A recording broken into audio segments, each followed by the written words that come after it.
want to thank the members for their patience this morning. We're in the process of reorganizing the Democratic caucus, and so I don't know how this is all going to work out, but we're going to get started.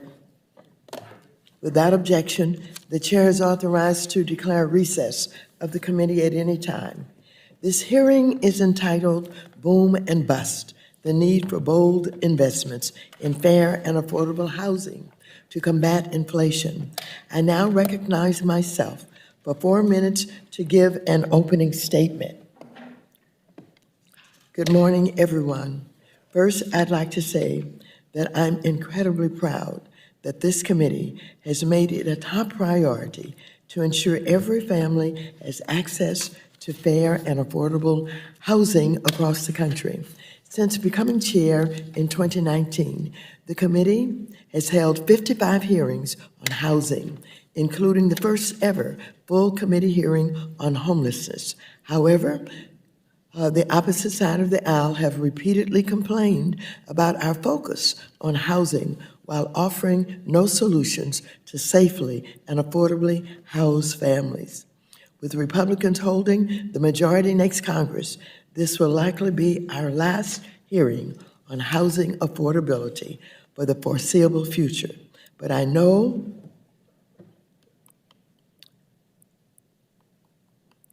the ranking member is a good person, so I hope he will prove me wrong. Unfortunately, our nation's housing crisis is getting worse. Some believe that robust federal investments in fair and affordable housing aren't needed, but that deregulation and the private market alone will solve this crisis. But decades of dismal federal investment in housing have landed us in the current housing crisis, and we cannot expect different outcomes without different interventions. Today, there's no metropolitan area in the country where families can afford a home making minimum wage. A chronic undersupply of housing has led to skyrocketing costs, and today, housing is a primary driver of core inflation. While the Federal Reserve has leaned on interest rate hikes in hopes of curing inflation, including 4 supersized rate hikes this year alone, those hikes do nothing to address the fundamental shortage of affordable housing and, in fact, make it worse. These hikes have made lending more costly, pricing first-time and first-generation home buyers out of the market to record lows by adding to the already high costs of purchasing a home. Housing construction is also slowed due to increased lending costs, exacerbating the existing supply shortage. The Fed cannot address inflation alone. That's why last year, my committee fought to secure over $150 billion in fair and affordable housing investments in the House, which would reduce core inflation by addressing the root cause of our inadequate housing supply. These investments are estimated to create more than 1.4 million affordable homes, help 868,000 families lower their housing costs, and create jobs that will boost local economies. Without these target investments, we will never fully address housing inflation. Instead, we will continue to face a homelessness crisis and skyrocketing rents, and home ownership will move further out of the reach for everyday people, while private equity firms and banks like J.P. Morgan Chase gobble up more and more homes for profit. We need bipartisan support for bold investments to make housing affordable and finally rein in core inflation. With that, I'll yield back, and I now recognize the ranking member of the committee, the gentleman from North Carolina, Mr. McHenry, for 4 minutes. Thank you, Madam Chair, and we will certainly, with the incoming Republican majority, prioritize housing and financial stability next Congress, and put a great emphasis on that. And it's our hope that we can actually achieve some bipartisan results in the world of housing in a way that this committee hasn't done over, well, actually probably as long as we've both served on this committee, unfortunately. But not for a lack of trying. But our hope is that we can work together and get something done. But for this hearing, I'm grateful that my colleagues across the aisle they're finally ready to talk about inflation and how to combat inflation. Committee Republicans have consistently taken every opportunity to discuss the skyrocketing prices clobbering American families. For more than a year, Republicans have been sounding the alarm about Democrats' reckless fiscal agenda and its impact on households and job creators. Democrats chose to ignore those warnings. Republicans said that a massive $1.9 trillion spending bill would wreak havoc on our economy, and Democrats doubled down with even more spending. Republicans offered simple amendments to the Democrats' partisan bills during our June markup this year to actually address the inflation crisis, and the Democrats rejected each one. So I have to say, today's hearing is simply too little too late.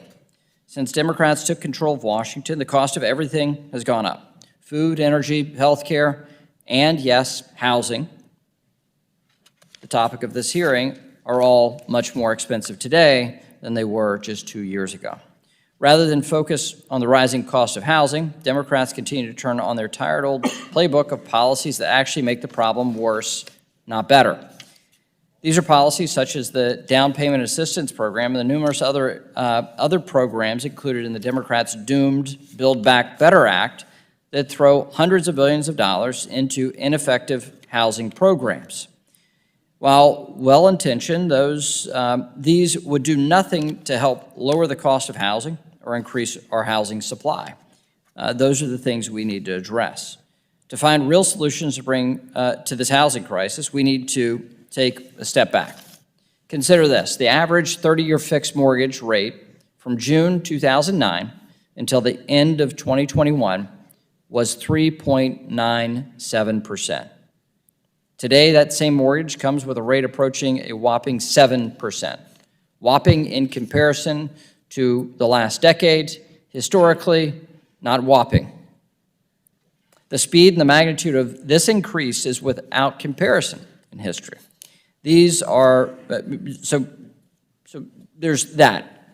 Then there are two main contributors to this problem, this housing problem. First, Democrats' fiscal policies and regulatory policies are discouraging new home building. We know that artificial local barriers to construction, such as restrictive zoning ordinance and overly burdensome regulations, play a significant role in limiting new construction.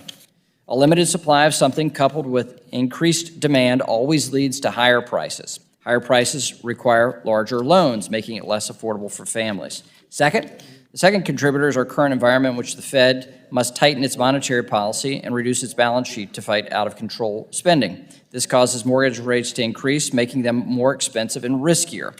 Economists are rightfully concerned about the effect of quantitative tightening on the housing market. The $35 billion per month in agency mortgage-backed securities are rolling off the Fed's balance sheet. It takes money out of the housing market, limiting the availability of credit. We know the Fed's tools to address runaway inflation are blunt, but they are necessary to stabilize the economy and return to normal credit environments. As lawmakers, we should do our part to assist in this effort to bring down prices. That means reining in spending and practicing fiscal discipline. Doubling down on failed housing policies is not the answer. We need innovative solutions. Thank you, Madam Chair. I yield back. Thank you. Thank you, Ranking Member McHenry. I now recognize the Chair of the Subcommittee on Housing, Community Development, and Insurance, the gentleman from Missouri, Mr. Cleaver, for 1 minute. Thank you, Madam Chair.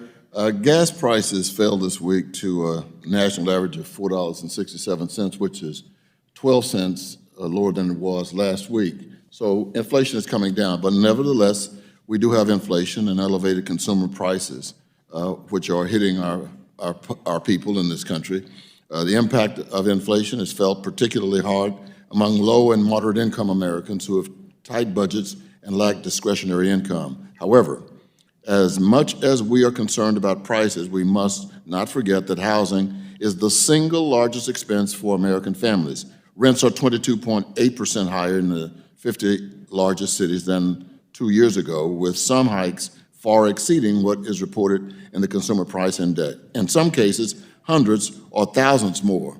The lack of housing stock has driven up the prices, and the Federal Reserve's rate hikes do nothing to alleviate housing inflation. Bringing down inflation under control and addressing the impact of inflation on American families begins and ends with the housing crisis. Thank you, Madam Chair, for your leadership in holding this hearing today, and I yield back. Thank you, Mr. Cleaver. I now recognize the ranking member of the Subcommittee on Housing, Community Development, and Insurance, the gentleman from Arkansas, Mr. Hill, for 1 minute. Thank you, Madam Chair. Americans continue to fall behind because of Biden inflation, and their paychecks are worth less every month. Working Americans in Central Arkansas and across the country are getting fleeced. So I'm glad the majority has finally decided to hold a hearing on combating inflation. Wasteful spending, productivity-killing regulations, and overly accommodative monetary policy have led to a 40-year high in inflation. So it doesn't make a whole lot of sense to me why the majority keeps noticing bills that will make inflation worse and put home ownership further out of reach, like the noticed Down Payment Toward Equity Act. Today we'll hear from some of our witnesses advocate for tempting ideas like rental or down payment assistance, but doubling down on failed housing policies won't make housing more affordable in America. I've said it before, I'll say it again. Federal housing policies only subsidizing demand but don't address barriers to supply will never make housing more affordable. I yield back.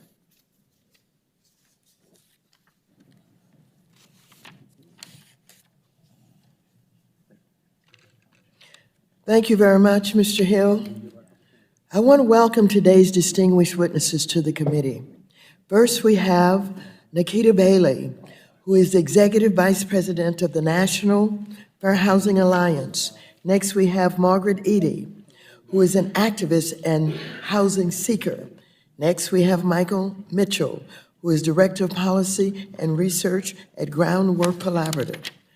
Next, we have Mark Zandi, who is the Chief Economist at Moody's Analytics. And finally, we have Douglas Holskin, who is the President of the American Action Forum. Without objection, your written statements will be made part of the record. You will have 5 minutes to present your oral testimony. You should be able to see a timer that will indicate how much time you have left. I would ask you to be mindful of the timer so that we can be respectful of everyone's time. Ms. Bailey? You are now recognized for 5 minutes to present your oral testimony. Good morning, Chairwoman Waters, Ranking Member McHenry, and other distinguished members of the committee. Thank you for the opportunity to testify at today's hearing. I am Nikita Bailey, Executive Vice President of the National Fair Housing Alliance, the only national civil rights organization dedicated to eliminating housing discrimination and ensuring equitable housing opportunities for everyone. NAFA's Tech Equity Initiative creates fairness and transparency in algorithms to stop technology from recycling discrimination. Rising housing, gas, and food costs are the main drivers of inflation, but housing costs are the key driver. Home prices rose 10.4% in 2020 and another 18.8% in 2021. Rental housing prices rose 17.6% in 2021, far outpacing income increases. The Consumer Price Index rose 7.9% in the last year, the highest increase since 1982. Housing costs accounted for more than 40% of the increase in the core inflation rate. Despite the Federal Reserve's quantitative easing, these trends are not slowing down. Housing continues to be the single largest expense for the average consumer, with shelter accounting for 33% of the CPI. While rental inflation is lessening, as of October 31, 2022, Americans paid an average of $2,040 market rent. There continues to be no city in our nation where someone making the minimum wage can afford to live in a 2-bedroom apartment. It could take as long as 2023 for housing changes to be felt by consumers, and high inflation is likely to last through 2024. The Federal Reserve lacks the tools to address housing's inflationary impact. Low housing inventory, record competition from corporate cash investors, restrictive zoning ordinances, supply chain disruptions, rising building material costs, and labor shortages are all driving prices higher. While carefully weighing anti-inflationary measures, the Fed's actions did not prevent the housing market from entering into a recession. Mortgage rates returned to well over 7% and dampened home sales. As of September 2020, pending home sales were down 10.2% month over month, with a decline the most acute in the Northeast. Investors are locking out first-time home buyers, many millennials, from Charlotte, North Carolina to Boise, Idaho. Further, there is a shortage of 7 million rental homes affordable and available for extremely low-income renters. There is great irony in passing the Inflation Reduction Act without a single penny for fair and affordable housing, when every economic indicator has shown the direct connection between housing and inflation.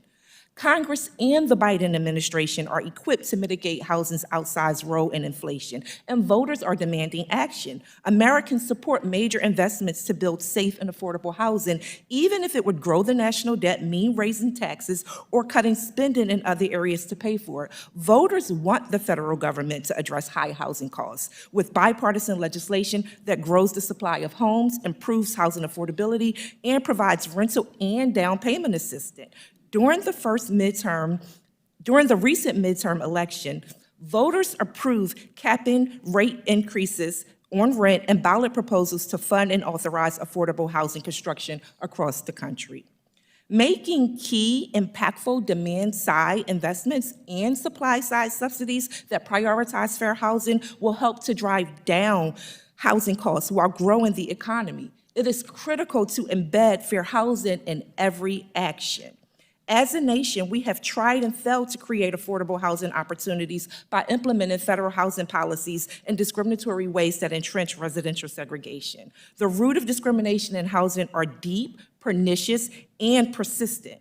Past race-conscious housing policies, banking, and other practices favored whites, creating today's structural inequalities. By contrast, the equity-based provisions in the American Rescue Plan Act helped to stave off another foreclosure-induced recession. The Great Recession robbed Black and Latino communities of $1 trillion in wealth before the Fed's COVID-19 interventions exacerbated racial inequality. The Black-white wealth gap has grown by $20 trillion, with inequitable housing policies driving the disparity.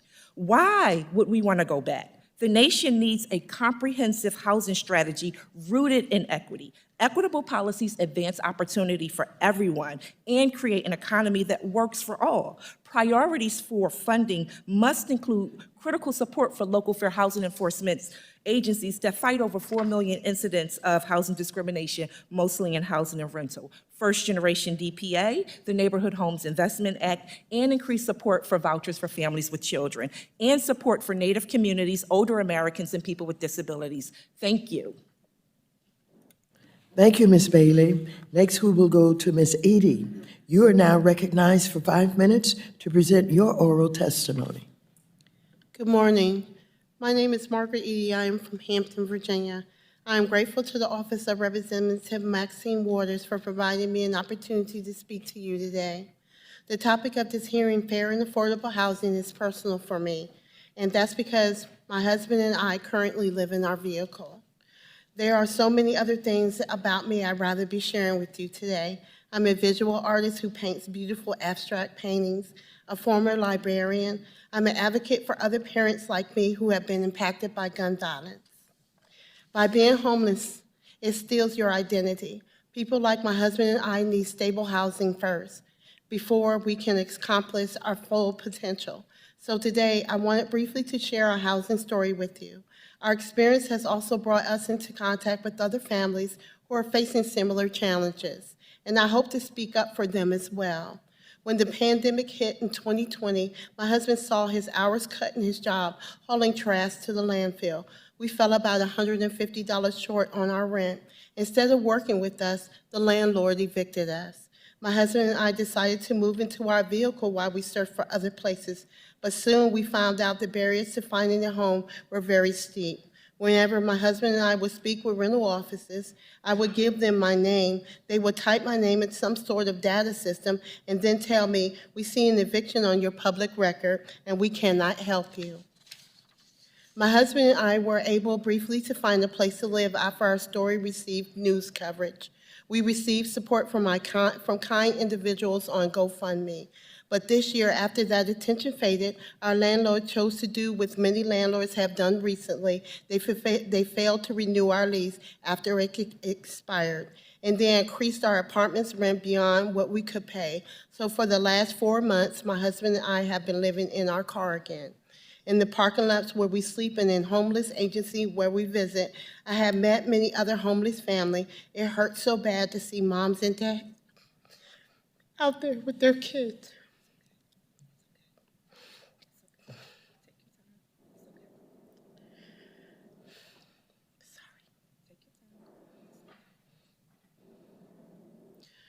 The dads look like their pride was stolen away from them. And when they tell you their stories, they will tell you that they would turn the world upside down because their rent went up by even just $50 or $60 more, and they couldn't afford that. Even if an apartment were to be offered to us, the deposit and income requirements are so high, a landlord typically asks for 3 times the rent up front. $3,000, for example, for a place that rents for $1,000. We don't have that. Landlords can also require you to show that you make 3 times the monthly rent just to qualify. We can't show that. All of this makes people in our situation more vulnerable to any landlord who will accept you, even if they overcharge you and provide unsafe conditions. When people have stable housing, it allows them to do so much more in life.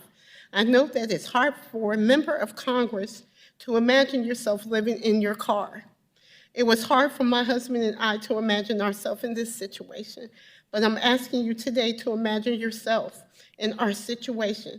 You don't know how good it is to have a knob to turn every evening, to enter a space where you're safe and not in danger, until that is taken away from you. There are a lot of people out here that if they had safe, affordable housing, and if they could stay in it until the day they die, that would be something that they really do desire. Anything that you can do to help make this a reality would make mean a lot to people. Thank you. Thank you so very much for your testimony. Next, we will go to Mr. Mitchell. You are now recognized for 5 minutes to present your oral testimony. Thank you. Thank you, Chairwoman Waters, Ranking Member McHenry.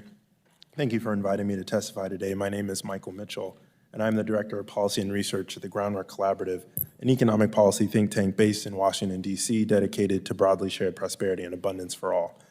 My testimony today will focus on 3 key points. First, the Federal Reserve's actions to combat inflation are driving up rents as high interest rates increasingly price people out of the home buying market and further crowd the rental market. They are also exacerbating the long-standing housing crisis by dampening sorely needed investment in new construction. Second, the Federal Reserve's aggressive interest rate hikes risk undermining a strong labor market and pushing our economy towards a recession. These actions are coming at great cost to workers and families across the country, particularly the most vulnerable. And third, policymakers have the tools at their disposal to build a more resilient and equitable housing sector. To my first point, the Federal Reserve's actions to combat inflation are driving up rents and dampening sorely needed investment in new housing construction. The Federal Reserve has raised interest rates 6 times so far in 2022, including 4 interest rate hikes of 75 basis points. As the Federal Reserve continues to raise interest rates, other rates, such as mortgage rates, follow suit. The average 30-year fixed mortgage rate across the U.S. is above 6.5% and near 15-year highs. As the cost of buying a house becomes more expensive, potential home buyers are forced to remain in the rental market where there are already too few rental units to meet demand, putting upward pressure on rental prices. The most recent CPI report for October revealed that rent prices have gone up 7.5% year over year, the highest rate in over 40 years. Federal Reserve action also undermines private sector investment in housing construction as the rising cost of borrowing makes such construction more costly and less profitable. In recent months, we have seen declines in permits for single-family home construction and single-family housing starts. The Fed-induced slowdown in the housing market will only exacerbate the 4 million unit deficit in housing that predated this inflationary period. Second, the Federal Reserve's aggressive approach to interest rate hikes risks undermining a strong labor market and harming marginalized workers, while large corporate landlords use this moment to push up rents and boost profits. Thanks to timely actions taken by the Biden administration and Congress, we have experienced one of the strongest post-recession recoveries on record. However, this recovery is in jeopardy because of the Federal Reserve's aggressive interest rate hikes. In recent months, job and wage growth have slowed, and broad range of experts from Nobel Prize-winning economists to financial analysts have started to sound the alarm about how the Federal Reserve interest rate hikes could throw us into a devastating and totally avoidable recession. A recession at this moment would be particularly damaging to marginalized workers, workers of color, workers with disabilities, women in the labor market, as discrimination in the labor market means these workers are last to benefit from a strong economy and the first to suffer in a recession. Yet despite the significant threats that the Federal Reserve's interest rate hikes pose to economic security for millions, many of which are renters, large landlords have seen this moment as an opportunity to raise rents by as much as they possibly can. These companies have been very explicit about the fact that the Fed's actions have given them cover to raise rent more than overall inflation in order to pad their own pockets and those of their shareholders. On earnings calls, they have been forthright with shareholders about their ability to raise rents with zero concerns for tenants. So what is to be done? While the Federal Reserve may be exacerbating the rent affordability crisis, there are a number of actions that Congress can take to address the growing cost of rent while also tackling key underlying factors to ensure adequate affordable housing into the future. For immediate impact, Congress can protect renters from burdensome rent increases in homes with federally backed mortgages, tackle corporate profiteering in the housing sector, and make investments in helping families afford housing. And for the longer horizon, Congress can make public investments geared toward boosting the housing supply and work with municipalities to adopt new forms of zoning regulation that would enable an increase in the supply of affordable housing. The Federal Reserve's actions to combat inflation are driving up rents and exacerbating a housing crisis that threatens the well-being of millions of families across the country. Congress will need to act to ensure that struggling families have access to quality and affordable housing. In the long run, public investment in boosting housing supply will be critical to building a housing sector capable of meeting our country's needs. Thank you, and I look forward to your questions. Thank you very much. Next, we will go to Dr. Holtz-Eichen. You are now recognized for 5 minutes to present your oral testimony. Well, thank you, Chairwoman Waters, Ranking Member McHenry, and the members of the committee for the privilege of being here today. I want to make just a couple of simple points, and then I look forward to your questions. The first and obvious thing is that housing is central to inflation that is at 4-decade highs, and also to efforts to control that inflation. As the committee well knows, measured year-over-year inflation, CPI inflation in the most recent report was 7.7%. But I think the more striking number is that if you look at the bundle that is food, energy, and shelter, that is now rising at 9.5% annually, down a bit from the 10% earlier, but still, every family, when they fill up their car, go to the grocery store, and then go home, is reminded of the erosion in their standard of living coming from this inflation. Of that bundle, shelter stands out as the most important. Shelter inflation is now 6.9% year over year, up from 6.6% the month before, and indeed has risen every month since early 2021, has shown no sign yet of peaking, and that puts the Federal Reserve in a great dilemma. If shelter inflation is at 6%, and it's a third of the CPI, the only way the Fed can hit a 2% target is to have everything else be zero. That's not going to happen. And so getting housing inflation under control is central to success in returning to a price stability mandate for the Federal Reserve. So as a direct matter, the Fed is going to have to focus on housing. As an indirect matter, the housing market is an important conduit for monetary policy. If mortgage rates are higher and people want fewer mortgages, they're going to buy fewer homes, they're going to build fewer apartments, and we will put in those fewer homes and fewer apartments. We're not going to put in furnaces, we're not going to put in refrigerators, we're not going to carpet them, and the Fed's actions will have a broad cooling effect on large swaths of the economy. And so as a conduit, the housing market is going to carry an especially large burden in controlling inflation. This Fed strategies will make that burden even larger because, as the ranking member mentioned, the Federal Reserve has gone from buying $30 billion a month in mortgage-backed securities to unwinding $35 billion a month in mortgage-backed securities. That's a $65 billion a month swing, roughly a fifth to a quarter of normal mortgage finance, and puts extra pressure on access to capital in the housing sector. And so we're going to see a Federal Reserve that needs to control housing inflation, and its procedures will indeed target the housing sector disproportionately. All this, sadly, this tightening cycle comes at a time when there were record low vacancies in the rental market, record low inventory in the owner-occupied sector. And so we once again learned the lesson that if you let inflation get embedded into the economy, you have no good choices. You either live with the inflation, which is untenable in most people's minds, or you have to undertake actions which seem at odds with your other goals. And that is the position that we find ourselves today.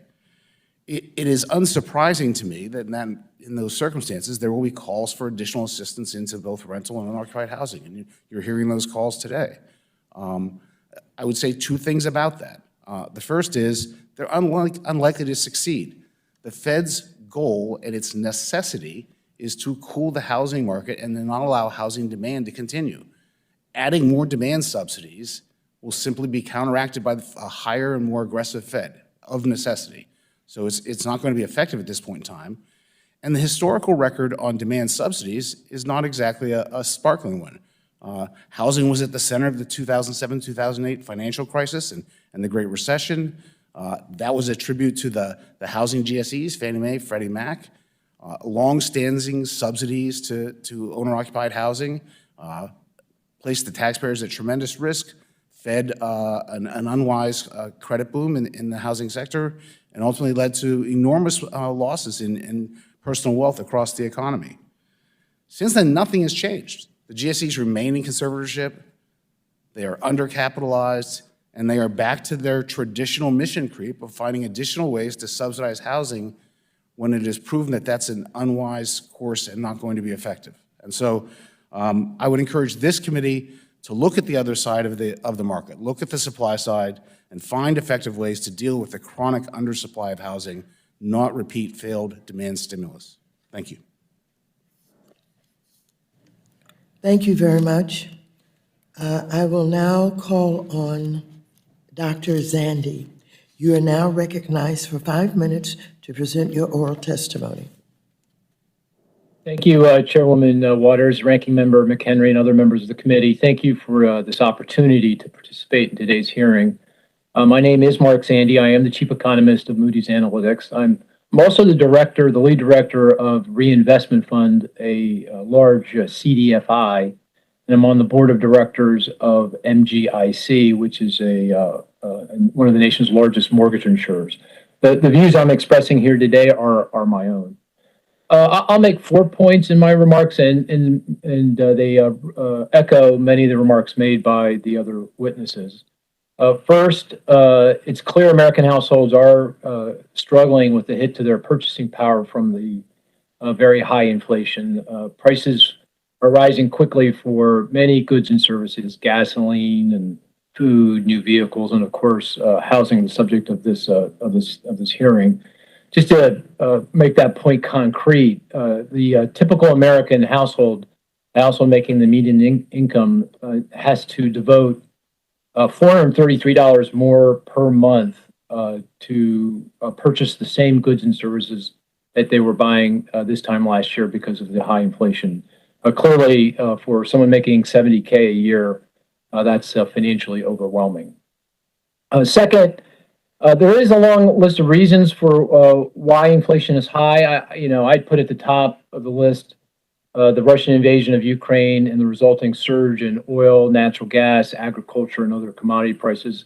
The pandemic is still creating havoc, as we can see in China, to global supply chains, into the labor market, and of course also the affordable housing shortage, which has been building since the great financial crisis back over 10 years ago. In fact, I estimate that the shortfall in housing at this point is about 1.6 million homes, which is about 1 year's worth of new construction at the current pace. This shortfall has been long in the making. It is behind the very high house prices and rents that we're struggling with, and it is key to the inflation that we're suffering through right now. As others have pointed out, housing accounts for 1/3 of the consumer price index, and it's accounting for over a percentage point of inflation. And given the Federal Reserve's target of 2%, that gives you a sense of how daunting this is. My third point is that the Federal Reserve really does not have the policy tools needed to address this shortage and to quell in its efforts to quell inflation, while I think appropriate by raising interest rates, are adding to the cost of housing services. The higher mortgage rates resulting from the Fed tightening is undermining the affordability and the demand for homeownership, and thus causing more people to have to rent, and that's causing rents to rise and adding to the cost of housing services. And also, I think less appreciated, the higher cost, the lending rates for new construction does weigh against new building for multifamily units, for single-family rental, and that reduction in supply is also adding to rents and housing costs. And this leads to my final point, because of the inability of the Fed to address this issue. It's up to Congress and the administration to adopt policies to help alleviate the shortage on improved supply to help rein in the inflation. These policies can include a range of things: tax breaks, grants, access to less expensive capital, also critical incentives to get local decision makers to ease zoning rules and restrictions on development. And now, grants tend to close the economic gap for local governments and philanthropies to build and renovate housing, and tax incentives tend to close the gap for private businesses to do the same. But most immediately, I think I would focus on the tax-related policies. They think it can work quickly to increase housing supply, which has to be the focus, and bringing private capital to bear to address the affordable housing shortfall will be needed to bring it to scale and to help over the longer run, because even on the other side of the pandemic and its effects, the housing shortfall is going to be significant and add to inflationary pressures. So the affordable housing crisis is a serious problem. It is driving up the cost of housing and home ownership, putting upward pressure on inflation that will be long with us. It's a pernicious problem, but fortunately, there are policy solutions to this problem that make good economic and political sense. I look forward to your questions. Thank you. Thank you so very much, Dr. Zanzi. I now recognize myself for 5 minutes for questions. Mrs. Edie, I want to thank you so much for appearing here today to share your very difficult story with this committee. And I'm also very saddened that your experience is one that is shared by millions of families all across this country, especially among that is, low-income families and people of color. No one should have to rely on GoFundMe to afford a roof over their head. Now, we throw, around large amounts of money in our conversations. We talked about millions and billions and trillions. And so, could you just talk a little bit about what something like $150 billion in fair funding for affordable housing investments would do for you and your family and for those in similar circumstances? Would it make a difference in your life? What would it do for you? Of course, it would make a difference, Representative Ms. Waters. Just a little tad bit of that, like one little drop of that money could change not only my life and my family's, but a lot of families' life. That money could turn around give us back our identity and our dignity. It's just like to feel safe again, to feel like we're human again. Because when we're out here being homeless, it's just like everything is stripped away from us. It's like we don't see no end to it. But if we did have funds to help us, it would change our whole perspective. It would give us back our identity. It'll give us our place back in society where we won't feel like we're the bottom of the barrel. It will give us just a safety net where we can feel as though we can accomplish things, because if we have to constantly worry about having a roof over our head, we don't have time to adapt or trying to even put towards, is there any hope to get housing? So I feel as though, yes, the money would be something that could really help us bring back not only our identity and our self-worth, it'll be something that would definitely help us go towards trying to make ourselves be better in the future. So having the resources to be able to get affordable housing would be just like an asset to us. Thank you so very much. Dr. Zandy, can you tell us what robust federal investments in affordable housing like those that we had in Build Back Better, that we passed through the House, would mean for inflation and the economy overall? Well, Congresswoman Waters, I think they would be very positive because they were entirely focused, almost entirely focused on the supply side of the housing market. And the lack of supply that's been developing since the financial crisis over a decade ago is the key reason for the surge in house prices and rents that are adding to the inflationary pressures that we're suffering through right now. So those various grants and tax breaks that were provided in the Build Back Better plan to increase supply would address that question. And those programs are already in place. Those tax breaks are already in place. They're tried and true. They're not perfect, but they do work, and many of them do work very, very quickly and can help increase the supply of affordable rental, particularly affordable rental housing in the next 12, 18, 24 months when, obviously it's going to be very critical that we get inflation back in. And housing cost inflation, as has been pointed out, very key part of overall inflation. So getting rent growth slowing and down, that'd go a long way to getting inflation back into its box and allowing the Fed to bring down interest rates, which of course would be critical to making sure the economy can get through the next 12, 18 months without going into recession. So I think of all the policies in Build Back Better, the housing-related supply-side policies, particularly important to addressing the high inflation that we're suffering through at this point in time.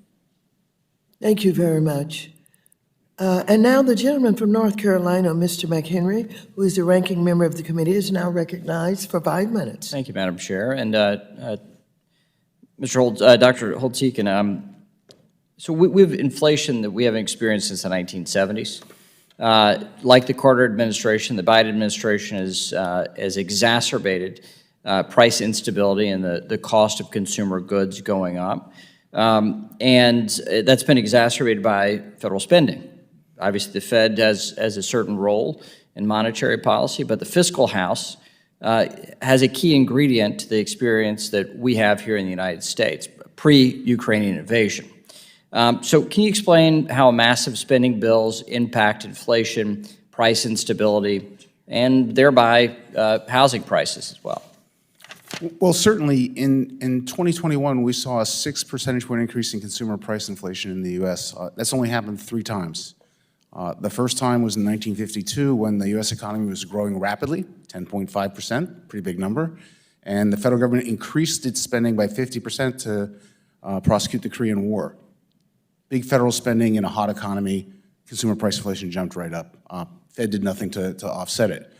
That's exactly what we saw in 2021. The $1.9 trillion American Rescue Plan was about a 50% increase in typical federal spending. Fed did nothing to counteract it. We saw a big jump in inflation in 2021. I think that's unquestionably a big root of the current inflation problem. The other episode is illustrative as well. That's 1974 with the OPEC oil embargo. Global oil prices quadruple overnight. That cost pressure is in every business in America gets passed on to consumers. And we saw supply chain issues. Those are certainly part of the inflation story, but they're not all of it. That excessive federal spending, excessive stimulus produced demand across the board and rapid increases in prices. So we see FHFA in response to the housing price, substantial change in housing prices, and because of a change of administration, they've raised the statutory limit for the maximum size of mortgages that Fannie and Freddie can buy. And now you have government-sponsored enterprises are enabling the financing of mortgages on homes sold up to $1,089,300 in some places across America. So translated, taxpayers will now be on the hook to guarantee $1 million homes in places like California, New York, and DC suburbs.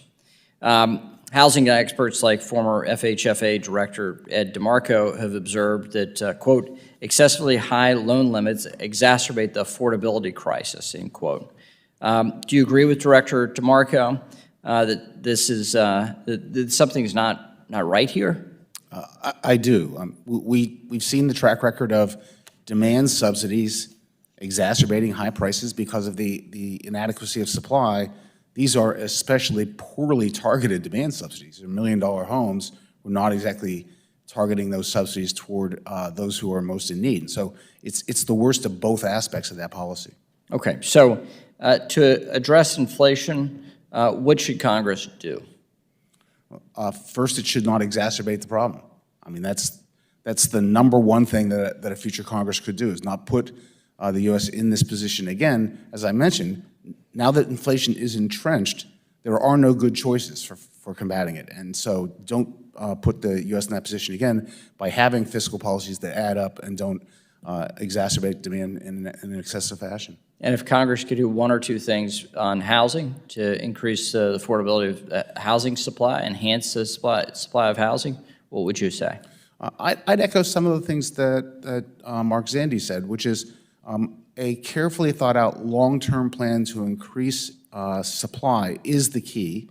A rapid response, trying to sort of solve this problem overnight, really just produces a huge construction boom and exacerbates the inflation problem. This is the wrong time for that. So have a patient strategy that's going to increase the supply of rental, especially housing in the United States. So a long-term approach to Yes. a long-term problem. Yes. Mr. Zandi, do you agree? Yeah, I'd focus on the supply side here in the immediate future, and I do think the tax incentives that I mentioned in my remarks would be particularly effective in the near term. LIHTC, Low-Income Housing Tax Credit, Neighborhood Home Investment Act tax credits, new market tax credits. These are things that the infrastructure for getting that capital out into the marketplace is already there. It's well functioning. The administration is making tweaks to these programs to make them more effective. Congress is passing legislation or proposing legislation to make them more effective. Yes, thank you for your Developers are testimony. good for it. Thank you for your testimony. Thank you. And thank you, Dr. Holtzigen. Thank you very much. The gentleman from Georgia, Mr. Scott, who is also the chair of the House Agricultural Committee, is now recognized for 5 minutes. Thank you very much, Chair Lady. About 10 years ago, the U.S. Department of Housing and Urban Development estimated that we in Congress needed to spend $26 billion on construction projects for repairing the nation's stock of aging housing. Unfortunately, Congress didn't do anything about that. After years of failing to address this problem, the current backlog of unfunded capital projects has now ballooned to an estimated $80 billion.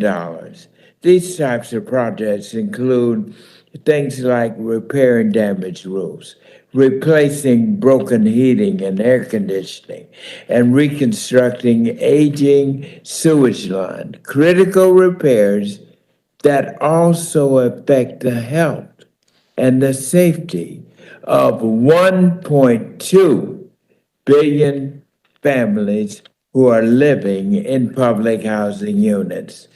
And so, Mr. Bailey, I want to ask you, how do we get into a situation where we have an $80 billion backlog of public housing construction and projects? And specifically, how many public housing units are lost each year to this backlog? And Miss Bailey, I want to express to you, I'm very concerned about this. Public housing is how I got my start in politics. I represented all the basic large public housing in Atlanta as I launched my political career, so I'm very concerned about it. How many public housing units are lost each year to this $80 billion backlog? This is a major national issue. Thank you so much for the question.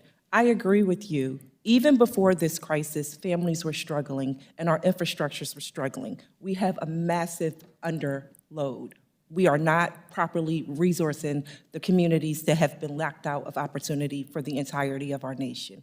We have constantly relied on affordable housing without rooting it in fair housing to lead the nation forward, exacerbating inequality. So we need a ton of investment, as you outlined, to address the public housing deficiencies all over our country.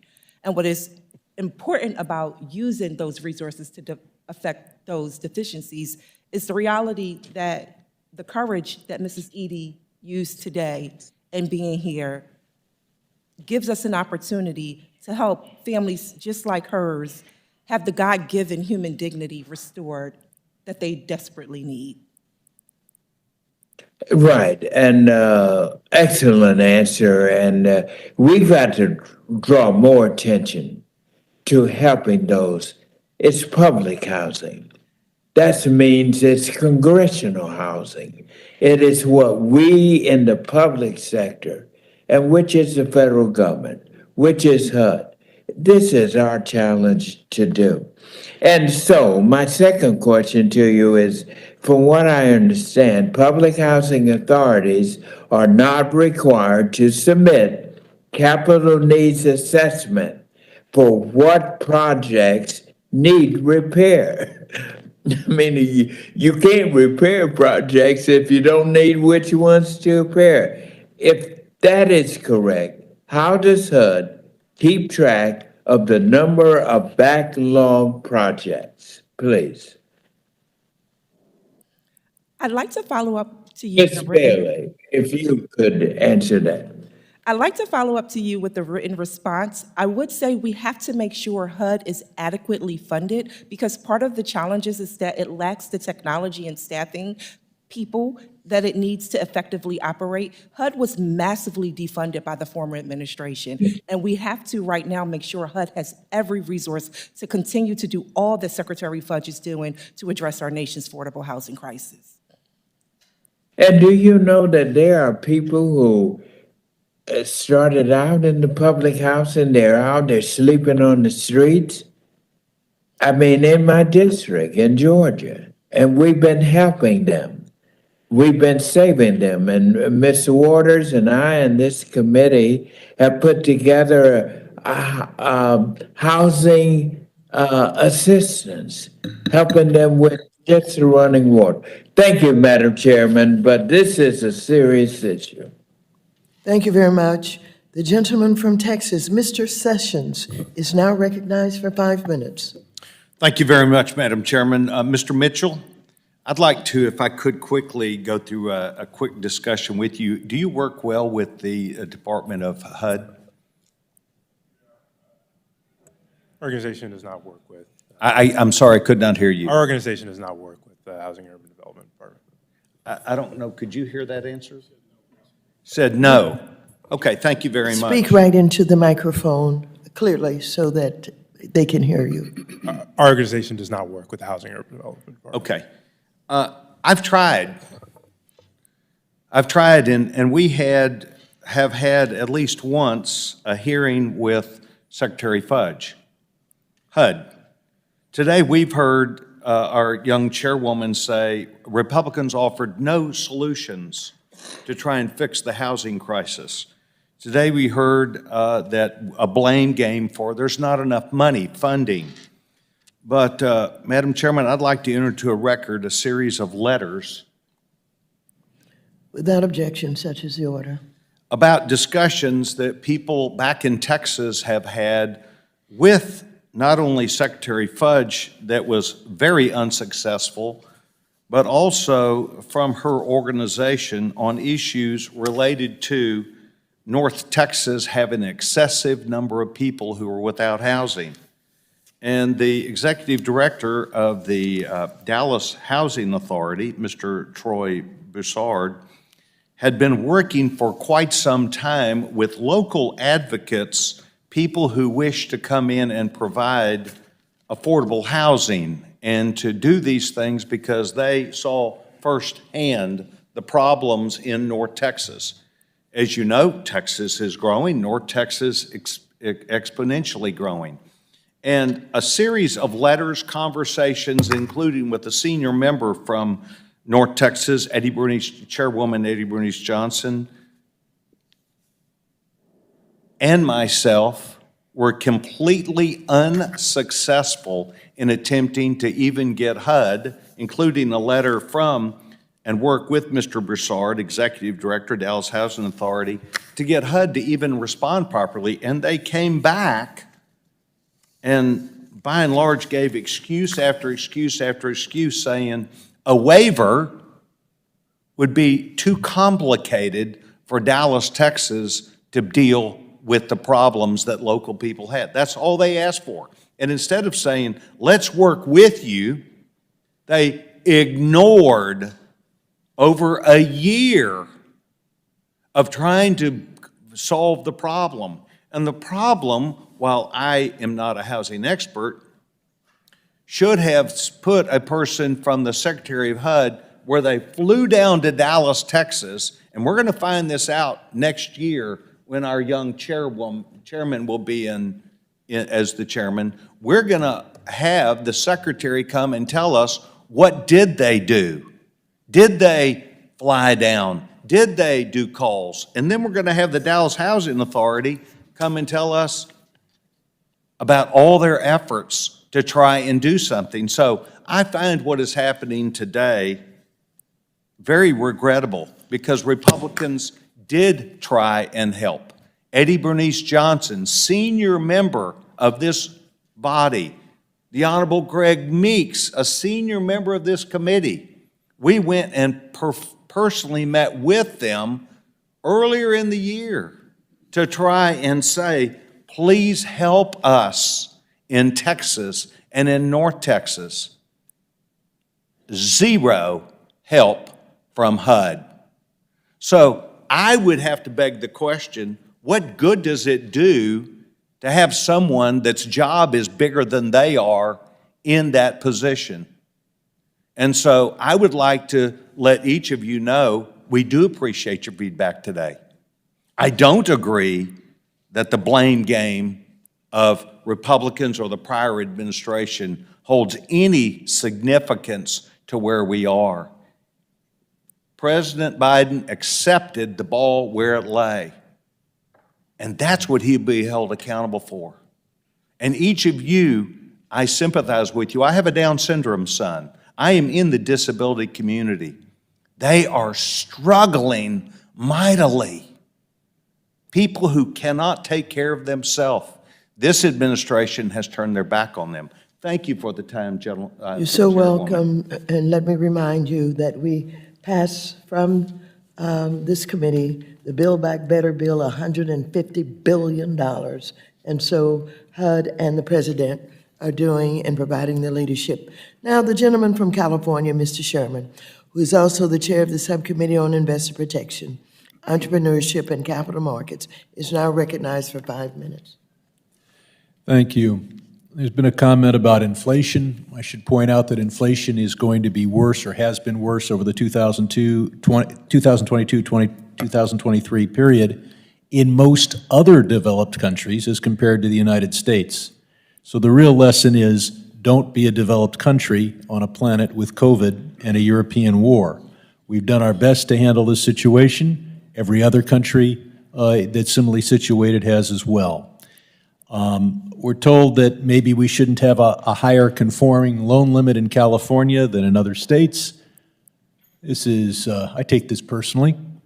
If you've got a similar house in a similar neighborhood in one state and another state, the U.S. government should provide the same level of assistance rather than say it's okay to do it somewhere else, but not in California. I believe Mr. Holtz Eskin pointed out the inadequacy of supply, which I think is the problem. It is supply and demand. But keep in mind, we have more square footage of housing in our country than any other major country in the world. It's just we have giant homes for some people and others are living on the streets. We're urged to be patient. It's hard to be patient while you're living in your car.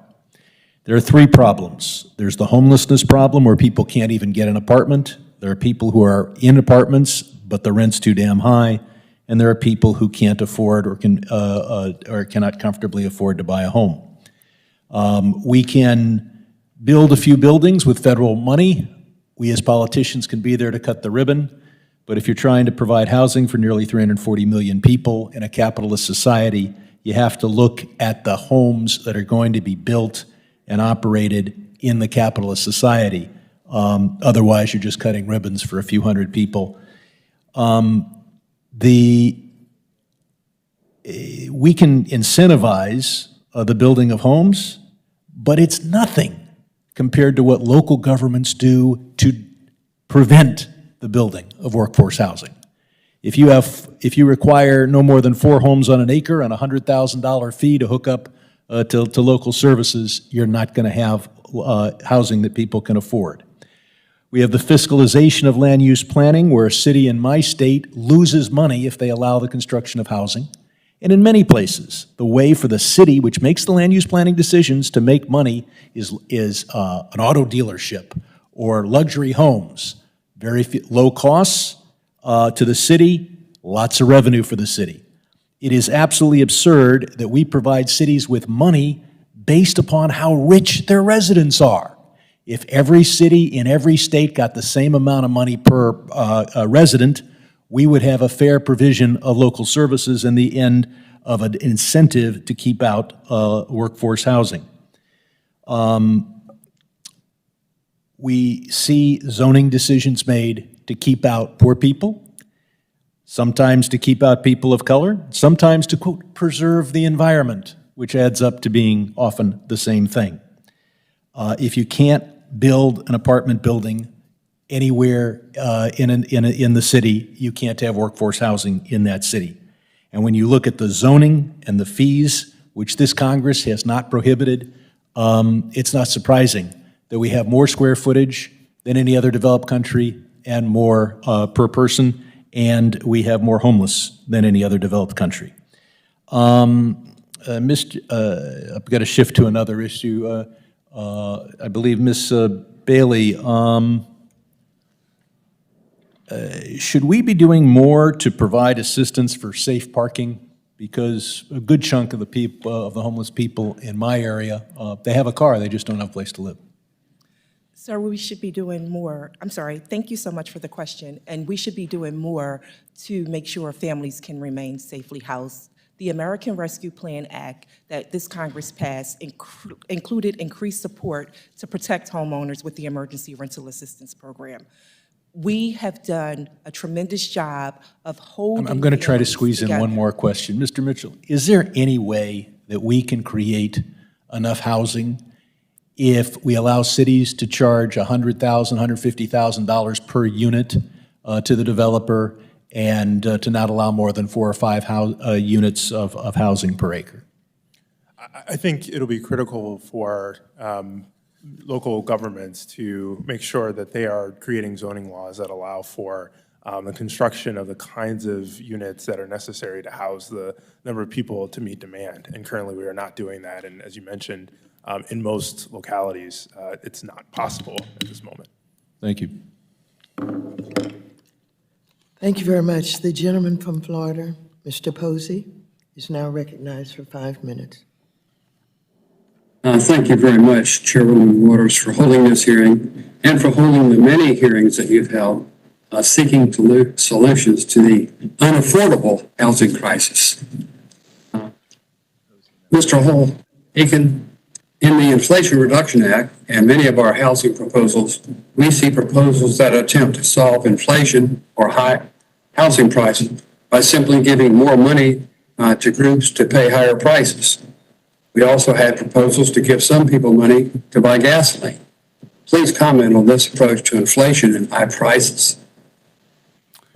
This is subsidizing demand when the problem is demand is too high relative to supply, and so it just exacerbates the problem in the long run and undermines the intent of the program.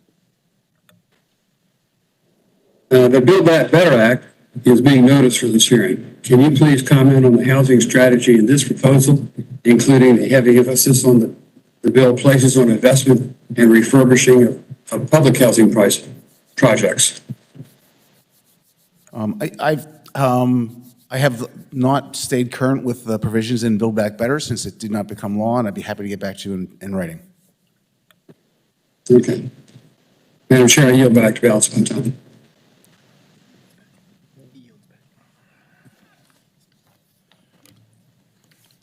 The gentlewoman from New York, Mrs. Maloney, who is also the chair of the House Committee on Oversight and Reform, is now recognized for 5 minutes. So much, Madam Chairman, and I thank you for holding this hearing, and I thank you for focusing on the need for more housing. It is a persistent problem, the affordability of housing in my own district, and I would say in my city and my state, and clear across this country.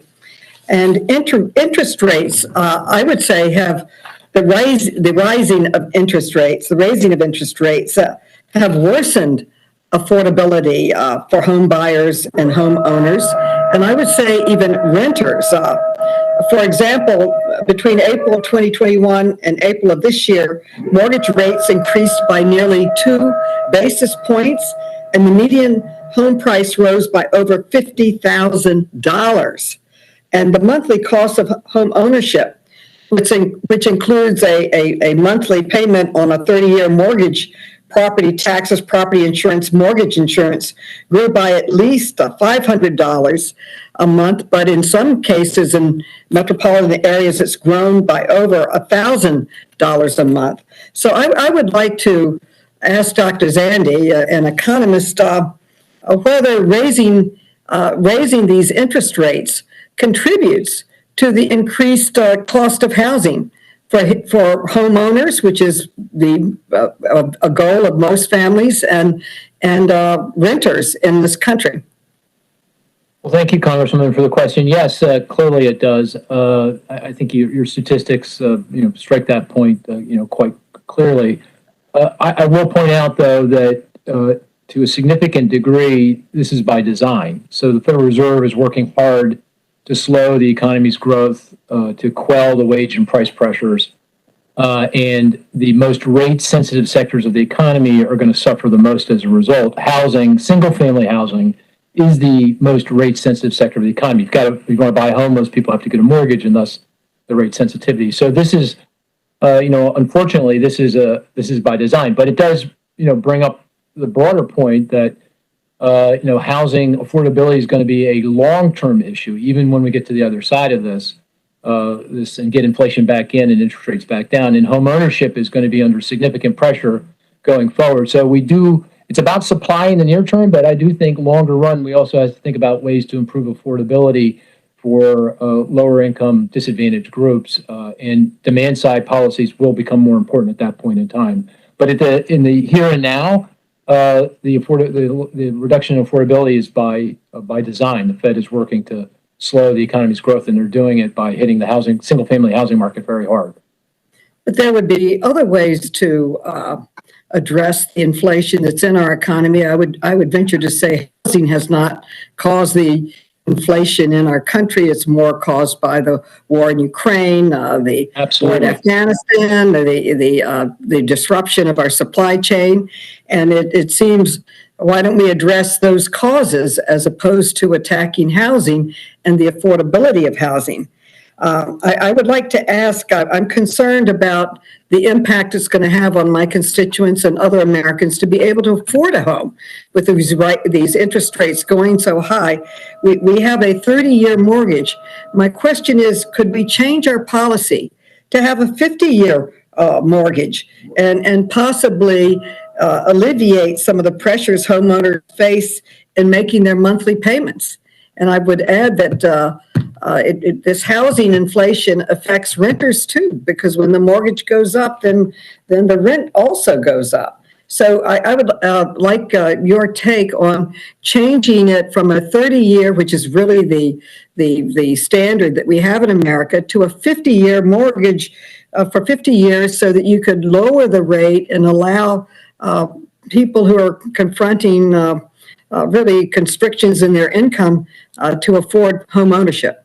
But it's an interesting idea. I would say the United States is very unusual compared to every other country, except with a few exceptions, to having the 30-year fixed rate loan. Most countries have much shorter mortgages. They adjust immediately with market interest rates, or 2-year or 3-year or 5-year. And that's because of Fannie Mae and Freddie Mac. Fannie Mae and Freddie Mac allow for the 30-year fixed rate mortgage to be the bread and butter mortgage in the United States. And right now that's insulating homeowners from this run up in interest rates.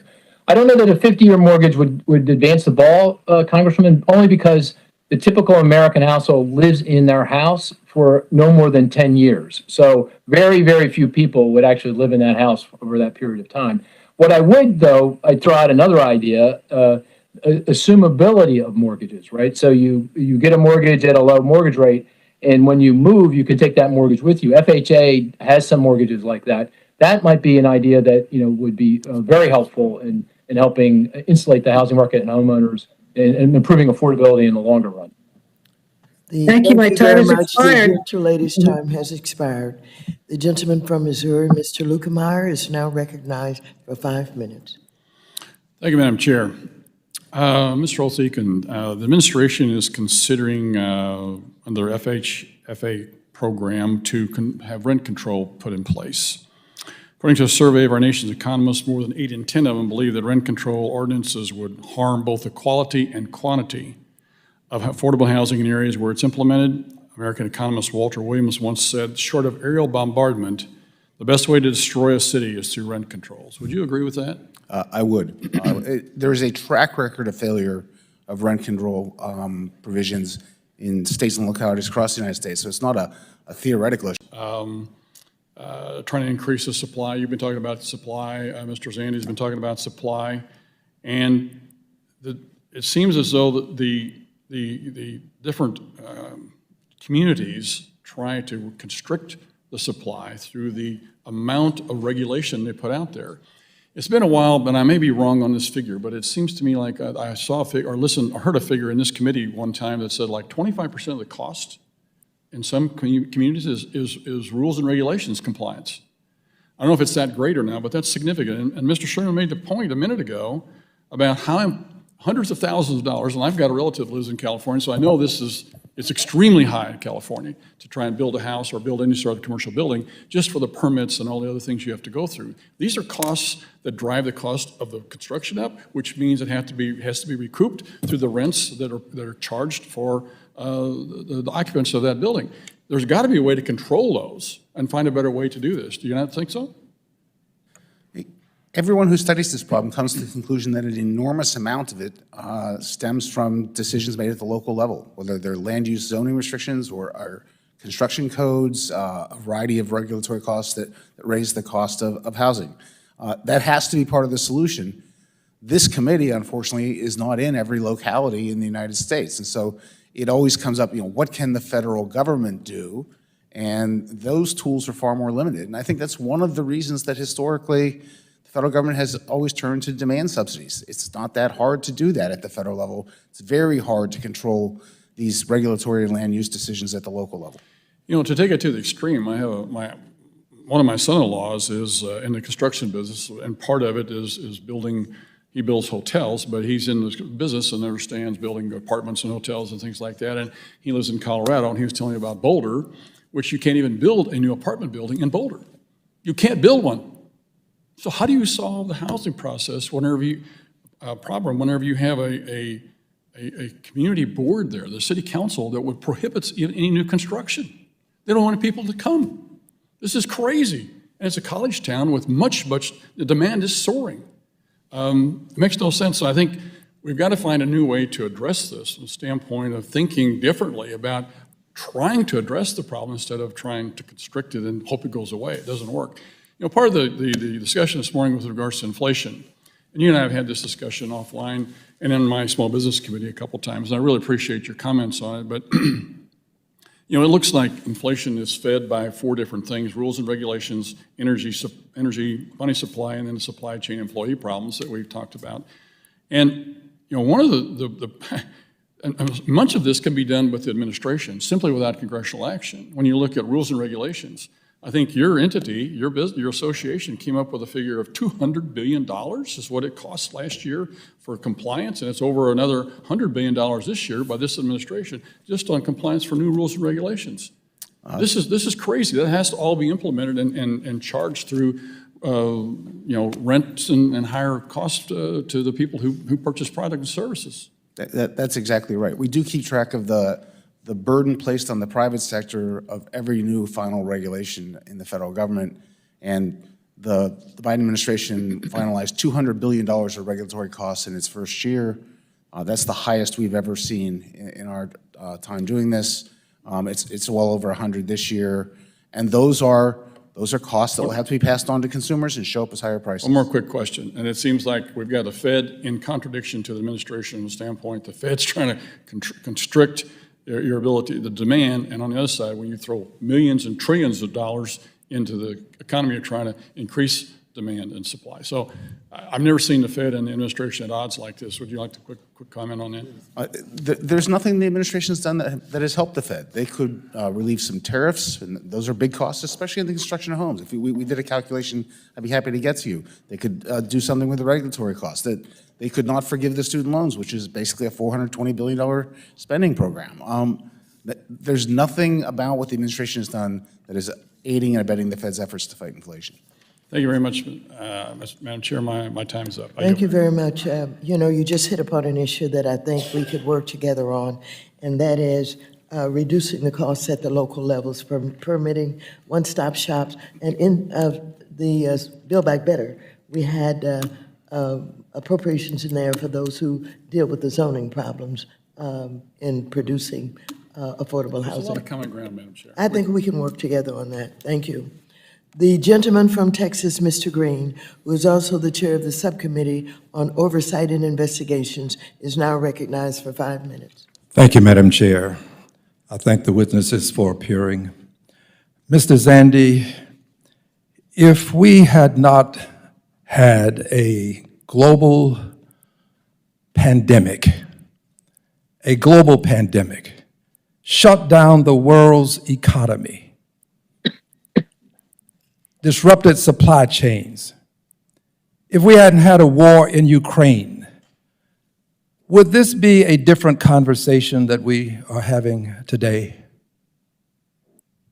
Oh, absolutely. Those two massive, unprecedented shocks to the supply side of the economy are the principal reasons for the very high inflation we're suffering through right now. And another person made the point earlier, one strong piece of evidence of that is this inflation that we're suffering through now is across the globe in all parts of the world. And it just drives home the point that these two supply shocks are difficult for any country to navigate through, and certainly we're struggling as a result of it. There's other reasons, but those are the two key reasons for this high inflation. I raise these issues because I defend President Biden. I think President Biden has done a pretty good job under the circumstances that he's had to negotiate. And I think that for us to just allow it to be said simply that these are Biden problems, this is an extortion of the facts. It's not just an exaggeration.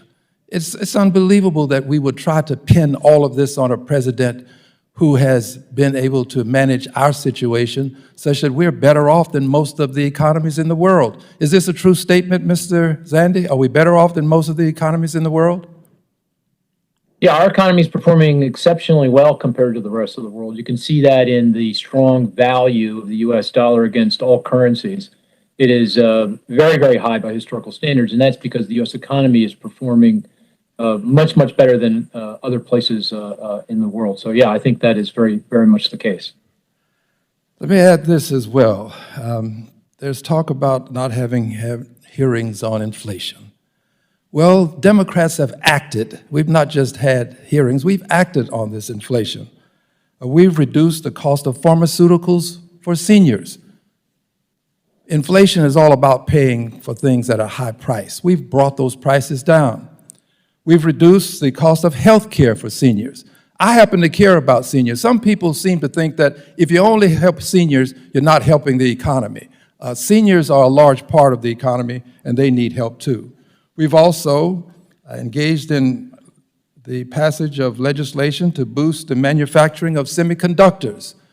This is a real problem for us, having semiconductors made abroad, and we can bring down the cost of cars by dealing with the cost of semiconductors. So we've done our share, and it's time for my colleagues across the aisle to come up with the solutions and present them so that they too can have the opportunity to be perused closely and scrutinized even closer for what they're doing. Let's talk about people who live in the streets of life. It's my opinion that the greatness of a nation will not be measured by how we treat people who live in the suites of life, but rather how do we treat people who live in the streets of life, people who've had to sleep in their cars. Asking us to imagine what it's like to sleep in a car? I appreciate the question, but I think that it's more like water on a duck. It just rolls off. Never had to sleep in cars. We live in a different world. If people who sleep in cars were making these decisions, you'd get different results. We live in a different world.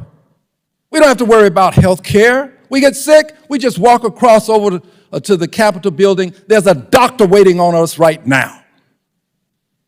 We live in a different world. We make hundreds of thousands a year. Our salaries are different.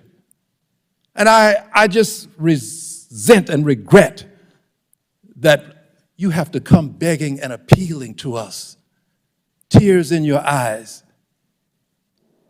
asking us to help. I stand with you, and I stand with poor people regardless of their hues. White people need help too. I stand with you, and I yield back the balance of my time. Thank you very much, Mr. Green. The gentleman from Michigan, Mr. Huizinga, is now recognized for 5 minutes. Well, I do agree with my colleague, Mr. Green. We do live in a different world. But Ms. Eddy, I want to address you first before I get into some of the arguments you may have heard. Well, let's just call them robust discussions. That's a more polite way.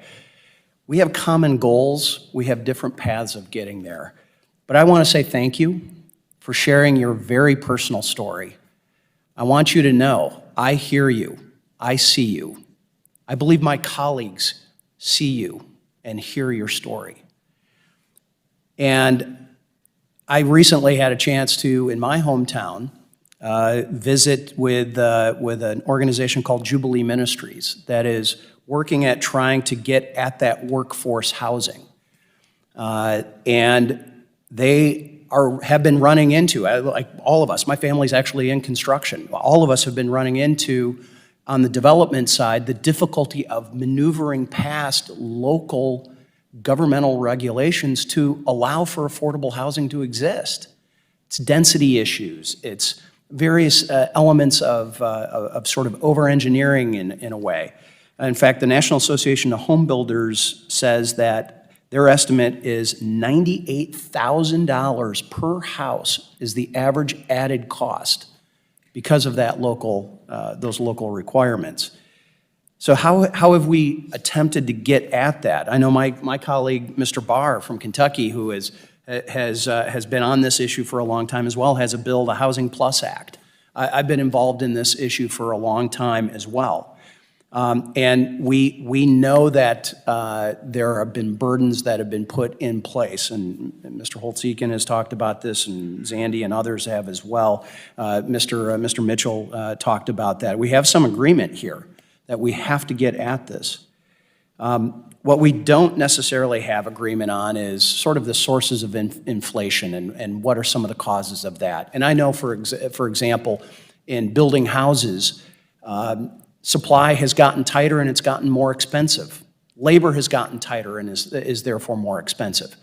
We know that 70% of a barrel of oil, for example, is used for energy, but the other 30% goes into things like shingles and siding and PVC pipes, all right? And when we are constraining that by choice here in the United States by this administration, we are then limiting the ability to have affordable materials there. By the way, I ran this little formula past Chairman Powell last time he was here. How to explain inflation. And I estimate in various studies that we've looked at, about 20% of the inflation that we're seeing today is due to supply chain. About 20% of that is due to labor. About 20% of that is due to the energy. Now, those last two are governmental policy driven. But 40% of that is monetary policy and spending. We have been flooding the zone, which has caused that pressure to go upwards in so many areas, whether it's in cars, as my colleague down from Texas will tell you, or whether it's housing, whether it's groceries, whatever it might be. So we know that record inflation continues to impact lives of hardworking Americans. I'm going to quickly move through. I know there's a number of well-intentioned things that the other side has done, but it does throw fuel on the fire. University of Michigan Consumer Sentiment Index estimated that the American sentiment over the past 6 months is comparable to late 2008 and 2009, when the great financial crisis plunged our country into economic crisis. The impact of the COVID pandemic spared no one. Michigan alone, some 32% of businesses reported government-mandated shutdowns in 2020, and job recovery has been slow. Reckless spending, including more government investments and overregulation, will continue the current trajectory. But today we're talking about housing, so let's do that quickly. Michigan rental rates have increased 10.5%, outpacing the national average. Grand Rapids metropolitan area, the yearly change for a one-bedroom apartment is up 5%, while a two-bedroom is up 17%. Home sales are down 17% statewide. Average monthly payment on a $350 home in Zeeland, Michigan, will cost approximately $500 more than it did last year because of those interest rates. Gas prices in my hometown of Holland continue to be well above national average. It's real money for people. It's real money. And I think we can, Mr. Holtz-Eakin, we can agree that both monetary and fiscal policy will be key to delivering the elusive soft landing. I'm just not sure it's possible. Do you believe that we can even achieve a soft landing? I think it's possible, but the historical record is very poor on that front. We've never had a soft landing when inflation's been above 4% and unemployment below 5%. And that's where we find ourselves. And Madam Chair, I appreciate the opportunity, and I blew up my staff's direction they wanted to go. But Mrs. Edie, I wanted you to know, you're heard. We hear you, and we appreciate you.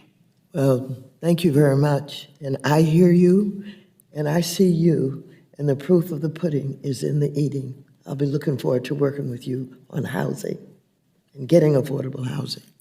With that, the gentleman from Missouri, Mr. Cleaver, who is also the chair of the subcommittee on housing, community development, and insurance, is now recognized for 5 minutes. Thank you, Madam Chair. Let me first of all express my appreciation for your emphasis on housing. I didn't grow up in a car. It was just a little bit better. We had 2 rooms, no heat. But I grew up in Texas, so it wasn't quite as bad as it would be here in D.C. I'm obsessed with housing because I don't want a single kid to grow up like I did, not one. And we've got to keep working on it, and we got to, even if we have to debate, we've got to do that. You can never really defeat a person or a cause that will never give up, give out, or give in.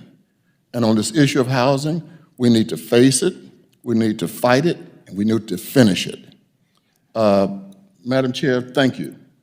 Let me ask Ms. Bailey and Dr. Zandy. There is in my congressional district in Kansas City one of the nation's first housing co-ops. It's called Parade Park, which is now in distress.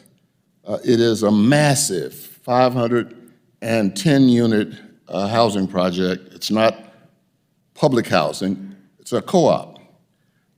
And this week, in fact, yesterday, Monday, HUD took management control of the property. And they're trying to preserve this affordable housing asset in this congressional district. Now, my greatest concern, it still is, if HUD had not taken it over, somebody would have eventually been condemned, foreclosed, demolished, and it's a huge tract of land. And my fear was that some corporate investor would come in, redevelop, raise the prices, and alter the community. So, Ms. Bailey, Dr. Zandy, what can we do, what can Congress do to prevent the mass transfer of affordable housing from community ownership to these large profit-seeking corporations? I guess that may be redundant, corporate, but what can we do? Thank you for the question. We can do something different. We can make sure we put the resources in the hands of owner-occupants. We have to do something different. Supply-side strategies alone have not produced different outcomes. We need things like targeted first-generation down payment assistance, so first-time millennial homebuyers can get to the table fast enough to have their offers actually considered. 1 out of 7 homes in communities all over the country are being purchased by investors, pushing out millennial homebuyers of every hue. So we have to make sure those communities get the resources that they need so that they can actually be at the table. We know that student loan debt is one of the major barriers for these millennials. So passing the president's student loan debt, just allowing that to process forward, could really help lift their debt-to-income ratios to make those families ready to actually participate and be at the table in a competitive way against these investors. Dr. Zandy? Yeah, it's a very difficult problem. I mean, I'll mention 2 possible ways to address it. First is around the cost of financing. So in many cases, investors, particularly institutional investors in the housing space, have access to lots of capital, cheap capital, and they're able to use that to buy properties and win those properties when they're competing with other potential buyers. So a co-op, and I don't know the circumstances here, but just kind of thinking about this more broadly, co-op, if they were able to get access to capital that more readily and more affordably, that might give them a better chance of holding on and winning out in that competition. The thing I mentioned is, and we've got Fannie Mae, Freddie Mac, other of the federal home loan banks. There's other government institutions that can be involved in this to help make that come to reality. Second, and this is not specifically to the co-op, but to single-family housing. One of the problems is when single-family housing goes into default and foreclosure, then large investors, again, because they have cheap capital, access to capital, can come in and buy those properties and take ownership. I think, and this is one of the proposals the Biden administration has recently made in its housing supply proposals, is to make sure that philanthropies like CDFI, CDEs, and others that are looking out for these communities have first opportunity at these foreclosed properties, these defaulted properties, before they actually go to institutional investors. So 2 different markets, but similar kind of problem. And I think we have some tools that we can use to help address this problem. Thank you. Thank you very much. Thank you, Madam Chair. Thank you. The gentleman from Kentucky, Mr. Barr, is now recognized for 5 minutes.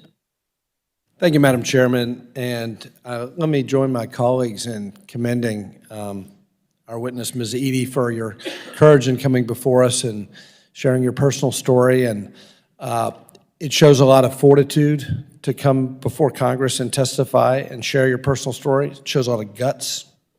And what it says about you and your character is that we know you and your husband, you can make it. You can do it. And we appreciate your testimony, and we know that hope is available to you because of your strength that we see.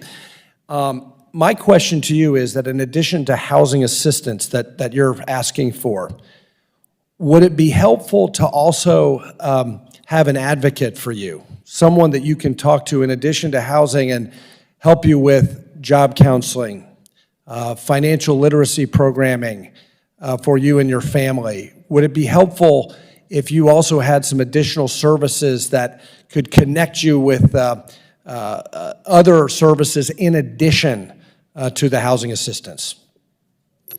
Thank you for your question, Mr. Barr. Anything that will be an asset for us to be able to come back into the community to make sure that we are, I'm sorry, I'm just losing my train of thought. Make sure that we can succeed in this. Of course, we want an advocate to be able to help us with our financials and job, descriptions or anything to do with that. Of course, we need advocates to speak up for us and teach us how to be literate with our finances and everything. Anything that will help us be an asset to the community. And you are an asset to the community, and I can see that. And I'm not saying this applies to you, but others who have difficulty with homelessness or living in their vehicles and not having a home, some of them have substance abuse challenges or mental illness issues. Not saying that applies to you, but do you think it would be helpful for them to, in addition to have housing, connect them with the mental health services or the substance abuse counseling? Would that be helpful to them? Yes, it would be. Great. Let me ask Mr. Holtz-Eakin a question about Chair Waters' Down Payment Towards Equity Act, which would spend $100 billion, essentially no strings attached checks of $25,000 that potential homebuyers could use towards a down payment on a home. Let's analyze the effects that this would have on a macro level. Would legislation like this contribute to home price inflation? Yes. Let's talk about it in combination with Fed policy right now, the tightening program that the Fed is engaged in.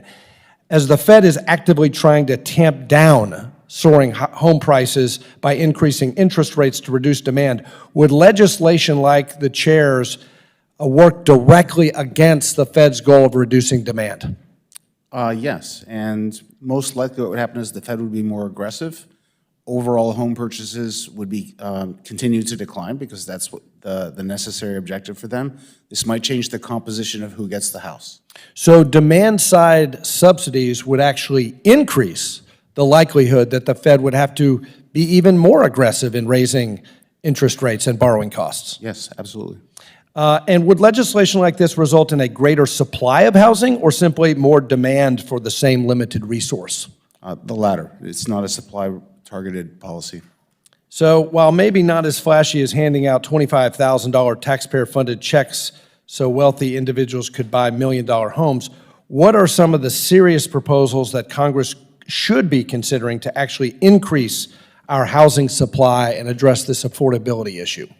As I mentioned earlier, the tax incentives to increase construction, I think, make sense over the long term.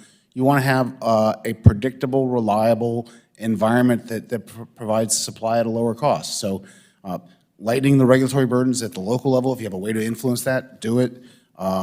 There are tariff policies in place from the federal government that are raising the cost of construction and construction goods. That would be a sensible thing that could be reduced. And, the low-income housing tax credit's not perfect, but it's a thing. Yeah, and to your point, and in my remaining time, I'll just point out a 2021 study by the National Association of Home Builders found that basic regulatory costs add $93,800 to the price of a new home. Do you support federal efforts to remove some of that regulatory burden to amplify the supply? I think that's a sensible idea. I don't know how you can do it, and so I'd be happy to work with you on that. Okay. My time has expired. I yield back. Thank you. The gentleman from Connecticut, Mr. Himes, who is also the chair of the Subcommittee on National Security, International Development, and Monetary Policy, is now recognized for 5 minutes. Thank you, Madam Chair, and a big thank you to our panel, especially Ms. Edie. I've been doing this a while, and I've seen witnesses who have lots of lawyers and days of preparation, and you've made a real impact in your story here. I chair the Committee on Economic Disparity and Fairness and Growth, and all over the country we found people like you who could live their dreams and contribute to the workforce if you just had that platform, which is not an automobile. Thank you. I really care about this issue because if we're going to address economic disparity, we're going to do a bunch of stuff, but housing may be first, second, or third in line. We're not spending nearly enough time this morning talking about what is the fundamental underlying issue, which is 3.8 is one estimate, million missing homes. Madam Chair, I want to place into the record some work that was done by our former colleague Denny Heck. It's a report called Missing Millions of Homes, which talks about the supply Without and balance. objection, such is the order. And so I want to devote my time to, we've said we should look at it, we should focus on it, stuff. What can we actually do? Now, by way of preface here, we're talking about the Federal Reserve. Federal Reserve's damned if they do, damned if they don't, as long as there's not 4 million units that we need out there. The work we did on my Committee on Economic Disparity showed two things. One, lots of interference with supply associated with local zoning regulations and all sorts of other issues. And also a severe lack of supply in the workforce. Apparently, the construction workforce used to average 36 years of age in 1985. Today, it's 42. So you have an aging workforce. So my question, I'm going to start with Mr. Mitchell, but Mr. Mitchell, I'm going to ask you to be real brief because I want to hear from our other witnesses. What specifically can the Congress of the United States do to address the supply? And let me say, too, LIHTC, I get it. I worked with LIHTC. There's actually bipartisan support for increasing LIHTC. 2 million units, that's good stuff. But apart from tax subsidies, what else can the Congress do to rapidly allow for the construction of some 4 million units in this country?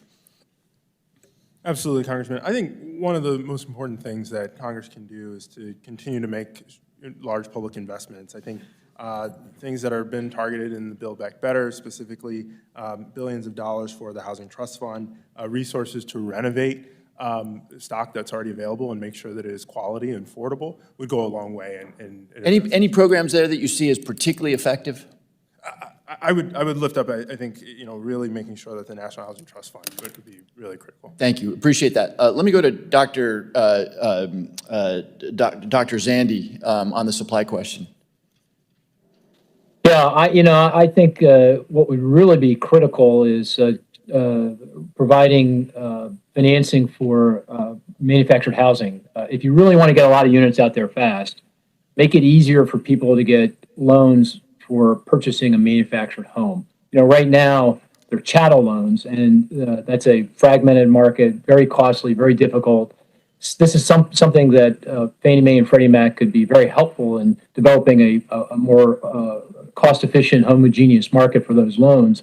And if you could do that, then you take the manufactured housing market, which today produces 100,000 units a year, to something that's meaningfully higher than that, very affordable, and can be in any community across the country. So if I was looking for something that wasn't tax-related, I'd be focused on that like a laser beam.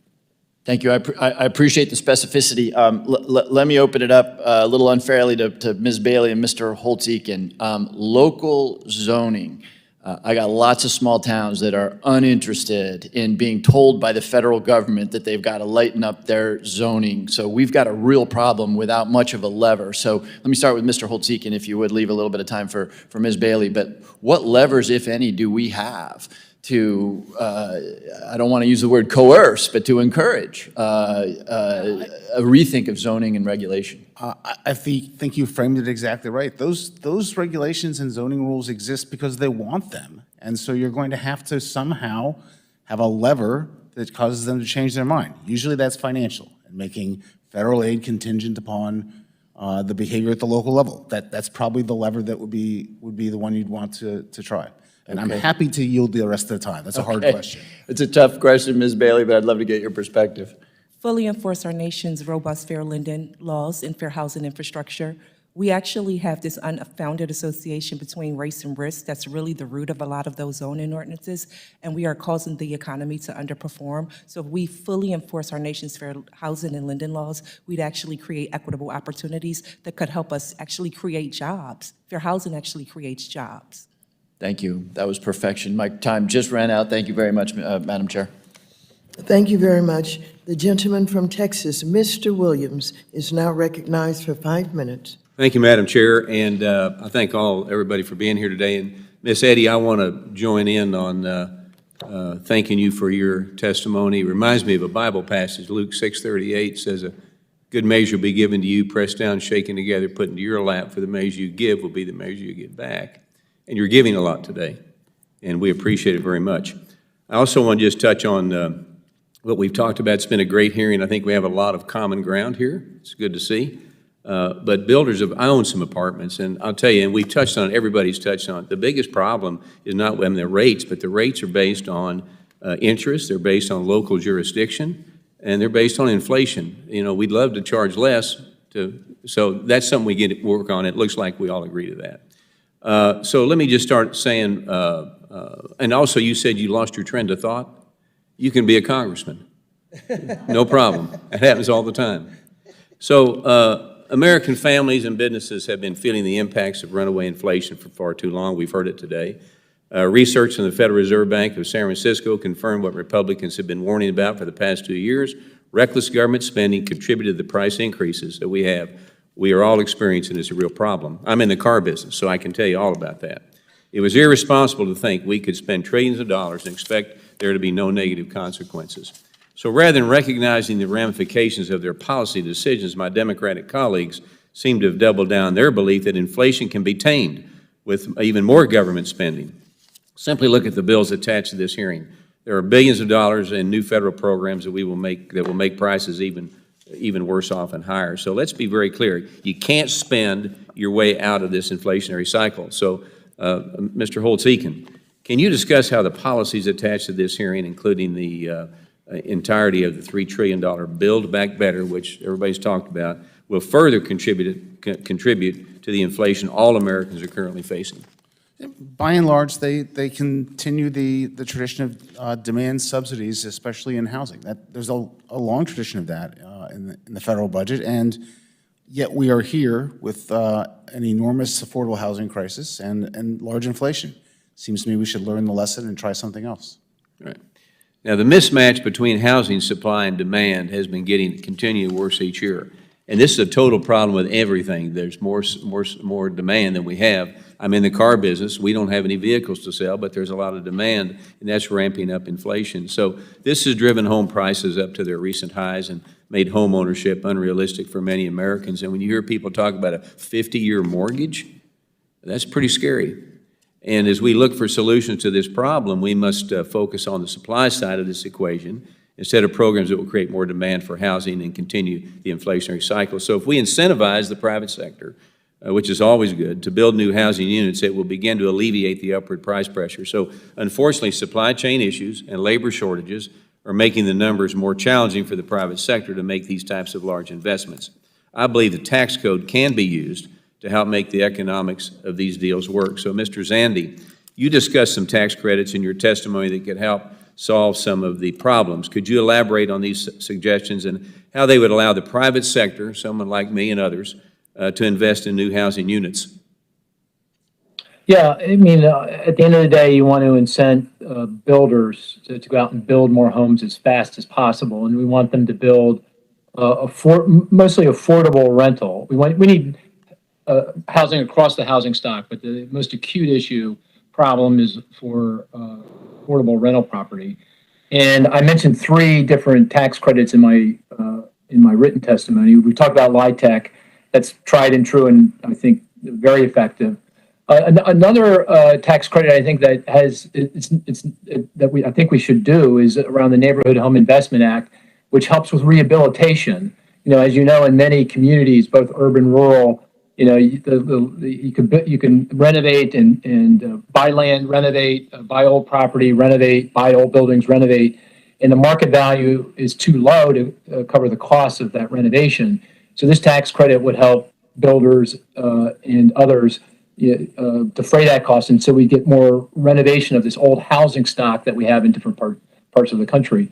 And then the third is the new market tax credit. Again, tried and true, and there's a lot of bipartisan support for it, and that really is incredibly effective at building out underserved communities. It helps not only with affordable housing, but it helps with healthcare centers and community centers and healthy food, all the things that are critical to making housing work for a community. So I think I focus on those three things. And again, those programs are in place. They're very well understood by everyone who's participating in them. And I think we can just juice them up a little bit. And I think we can get a lot more housing supply here in the not too distant future.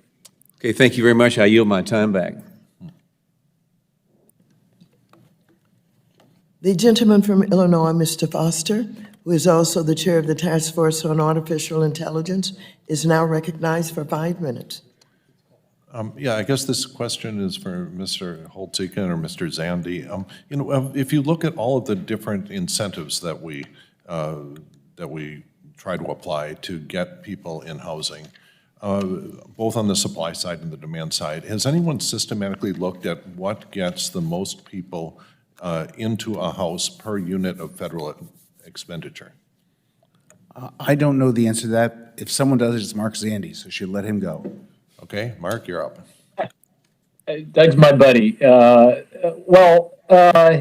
depends on circumstance, Congressman, right? I mean, if you're saying on average through the business cycle on trend, and you're talking about home ownership, getting people, lower income people into home ownership, those demand side measures are critical. I mean, the down payment is the single biggest barrier to home ownership. Now, I'm not advocating that that's the appropriate policy for this point in time, but there will come a time in the not too distant future when we should be focused on that, because home ownership hasn't gone anywhere in 40 years. It's gone up, it's gone down, it's gone all around, but it's back to where it was 40 years ago. And if you kind of do the arithmetic here, it's headed south, not north, if we don't do something about it. And I do think down payment assistance could be well targeted and paid for. It needs to be paid for. Would be very helpful here, and that is very, very effective. Not now, but you look out 2, 3, 4 years from now, I think that will be a big bang for the buck, as they say, for that kind of policy. Yeah. Well, I guess my question is there something, if it hasn't been done, that Congress can commission, that let's have someone look systematically at all the different things we try and try to figure out what is the most effective use. Ms. Bailey, do you have a? Thank you so much. Chairwoman Waters' Down Payment Toward Equity Act would invest over $100 billion in first-generation down payment assistance. It would create 5 million net new home buyers. 1.7 million of them would be Black, 1.32 million would be Latino, and 1.4 million would be white, because white people in rural communities are locked out by these same policies.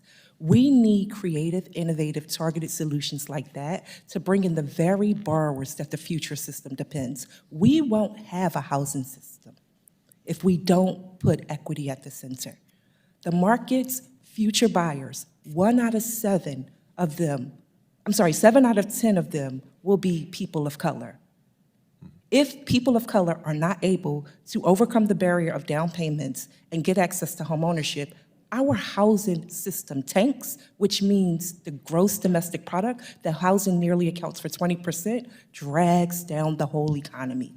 Inclusive solutions are about bringing everyone along. We commend the chairwoman for her brilliant leadership, and it is not lost on any of us that one day her picture will hang on these walls, and families like Mrs. Edie's and her wonderful husband will not be in a position to have to do it on their own, because the American way has been that we've never required families to do it on their own.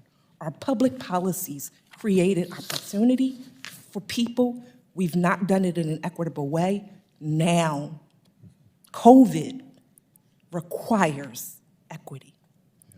And, the thing I'm struggling with is, okay, we can also help her with housing vouchers, just a big expansion of the housing. And so how do we look at that, with housing vouchers that will cause over time more people to build more units if we really expanded the housing voucher thing. And it's one of the ways to get at the mismatch between the number of units available and the number that are needed. And I'm just trying to understand how we most effectively use the subsidies that we will have available. We can enforce our laws. Source of income discrimination is one of the primary barriers for why women with families cannot get access to those housing vouchers, because landlords are denying them those units. So we have the tools, we have to have the courage. And just following up on Representative Himes' questions about the carrots and sticks that the federal government may have available to get rid of some of the local barriers. Is there any, that may be the most cost-effective way in terms of changing the number of units available per expenditure of federal dollars. And is there any, even a rough way to calculate how effective those might be? Mr. Holtz-Eakin, you want to have a swing at that, or how we would even go about trying to understand whether that might be the most effective way to spend our money here?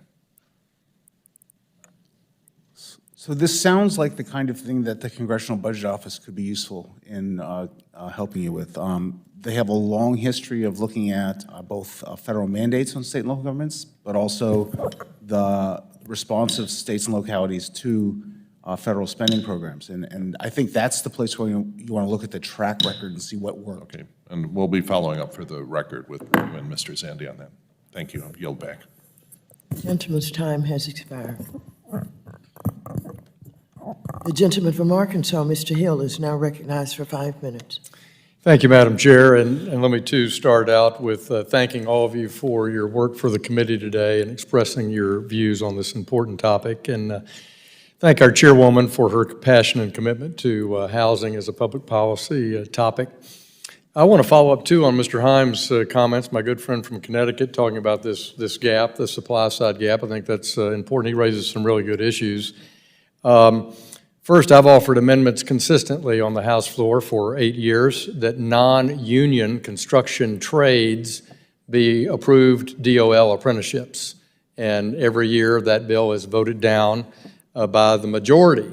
But the DOL union-based apprenticeship program only produces about 88,000 construction trades when we have a market demand of over 600,000 a year. So I think opening up and qualifying more people to fill that gap is an important labor component in the supply side on construction. Local zoning and is an important issue, and I was real pleased to see Ed Pinto's work at the American Enterprise Institution on walkable communities and how cities could develop best practices for increasing density, changing a lot of the rules and making it cheaper and more affordable to come and do infill housing, which also brings with it quality grocery stores and things of that nature. We're doing that in Little Rock, and I've been impressed with some of the performance there. I agree with Mr. Zandy on new markets tax credits. I've been on the CDFI advisory board when President Bush was in office, and it's something that Congress has generally supported, but the numbers are so high it's almost impractical in multifamily, and certainly impractical in low income or low moderate income affordable housing, I think, because the program really, if you can't spend $10 million in one location, it's not, ends up not being competitive. So perhaps Congress can look at that. And then I support extending the Tax Cuts and Jobs Act opportunity zones and making a much more aggressive approach there on how we can have better opportunity zones that benefit low, moderate income housing opportunities. So those are some issues on the supply side, I think, that are very, very important. Chair Powell gave a speech at Brookings yesterday where he broke down the core inflation into 3 components: goods, housing, and services other than housing. And the chairman acknowledged that housing services inflation, which measures the rise of all rents and rental equivalent cost of an owner-occupied housing, and in my view over the last particularly 2 years of this intense 40-year inflation, it's way understated the consumer price index. As many of you know, 30% of the CPI and 40% of the CPI are based on both rental and housing. And Madam Chair, I'd like to, or Mr. Chair, I'd like to put in the record the core PCI inflation index. Without objection. Thank you, my friend. Mr. Holtz-Eakin, would you agree that the method of calculating owner-occupied housing lags the market and understates the full picture of just how much housing prices and rents have gone up? We heard one of our witnesses talk about 22% rent increases. Is it understated, Doug? Yes. Yeah, the imputed piece is understated, it lags the market. So it's really worse. What we're facing in rental increases and home price increases are worse than they have appeared in the trailing statistics. Yes. Yeah. And I think that's something that's, again, frustrating that housing's taken such a big hit. But let me say that when we spend money in this Congress like drunken sailors and keep accommodative monetary policy far too long at zero, we all pay the price. All of our families pay the price with these higher mortgage rates. I was looking at H.R. 4495, the Down Payment Towards Equity Act, and it as I noted in my opening comments, they don't really address supply. It is a more demand-driven issue. And I'll just give you some feedback that in Arkansas, we're one of, I think, about 20 states that uses the bond program and recycles that down payment assistance money on top of HUD's home program and CDBG. We really have worked hard, including with the CARES Act money, to provide down payment assistance to people that are qualified, and we have a surplus every year, meaning we really have, I think, a good housing market in Arkansas. But I think I'd like to see CBO or GAO tell us where the weaknesses are in down payment assistance, because in my home state of Arkansas, I think we've got really sufficient and helpful to everyone in that emerging equity. But I'd love to hear more from you, Ms. Bailey, if you could submit to the record some comments on where you think it's adequate and where it's the most weak. That would help us. Thank you. I yield back. The gentleman's time has expired. The chair recognizes the gentleman from California, Mr. Vargas, for 5 minutes. Thank you very much, Mr. Chair. First of all, I want to thank Chairwoman Waters. I agree with Ms. Bailey that she has been a champion for housing, and I think that she's been the lion of Los Angeles trying to get more affordable housing, and I appreciate her very much. Mr. Chair, I also appreciate you. You quoted the Bible, and I'm sure you knew what you were doing, but you modernized it and called it the people in the street of life. But you were really quoting Matthew 25, which is the last judgment. And I want to read a little bit, because since I'm Catholic, I don't memorize, although I do memorize this passage. I have to read it. But it says this: "For I was hungry, and you gave me food. I was thirsty, and you gave me drink. I was a stranger, and you welcomed me. Naked, and you clothed me. I was ill, and you comforted me. In prison, and you came to visit me." And of course, they asked him, well, when did we do that? When you did it for the least of my brothers. Now, I have to say, I think that both sides share that. I have many friends on the Republican side, and great respect for the gentleman that was sitting next to you. I think he's still there. I can't see him on the film, but Mr. French Hill, good friend of mine, I know he wants to do that. And trying to get there, I think, is a hard part, and because we disagree on strategy. But hopefully, we can come together a little bit more to get things done. I do want to ask about inflation, because this has been brought up a number of times. And so, Mr. Holtz-Eakin, you addressed inflation. What is the inflation rate in the EU? I don't know the exact rate right now, but they have very high inflation, especially since the onset of the... Is it higher than ours? Is it higher than ours? Is it higher than the United States? Yes. In some places, yes. Okay. How about in the UK? Yes. Have they implemented President Biden's policies? No, but I think if you look at the period when the policies I mentioned were most important, it's 2021, when we saw inflation get to nearly 7% on the consumer price index year over year. European inflation was nothing like that. All of that preceded the invasion of Ukraine by Russia. So the period where the policy impacts, the excessive monetary stimulus, the excessive fiscal stimulus was 2021. But you don't think so? You don't think this is related to the pandemic then? I think that European inflation went up about a percentage point a quarter in 2021, went from 0 to 4%. That was, by their standards, very high inflation, and that's a good metric of the impact of the pandemic on global supply chains. We were nearly double that. That was the additional monetary and fiscal stimulus that the U.S. undertook. Yeah, but the interesting thing is this. They didn't implement our policies. They're higher than us. It's 11.5% inflation rate in the EU. The UK is 11%. They're much higher than we are. So this whole thing was used politically, and interestingly, it didn't actually work. Americans are much smarter than I think some of my colleagues on the other side think. And they knew that it was political and it wasn't reality. But anyway, let's move on. Because I do agree with a lot of what they've said today about regulations at the local level. I do believe that. However, I also think, and because no one wants poor people, that's the problem. Everyone wants density somewhere else, not in their own community. It's a real problem. But Mr. Mitchell, I wanted to ask you this. In the Build Back Better, Madam Chair and the rest of us were pushing, and especially she was, for $150 billion. What would that have done for affordable housing in the United States? Thank you, Congressman. So I think there are two kind of horizons that we need to be thinking about the policies here. In the immediate future right now, given the rapid rise in rental prices, being able to make sure that renters in this moment have the supports that they need to be able to afford rent, or other folks being able to find housing, there are significant investments in Build Back Better that would have allowed for that to happen. At the same time, there are also resources available to make sure that we have the housing supply in the long term that is either being upkept or renovated or putting more housing supply online. So there are resources in Build Back Better to accomplish both of those goals.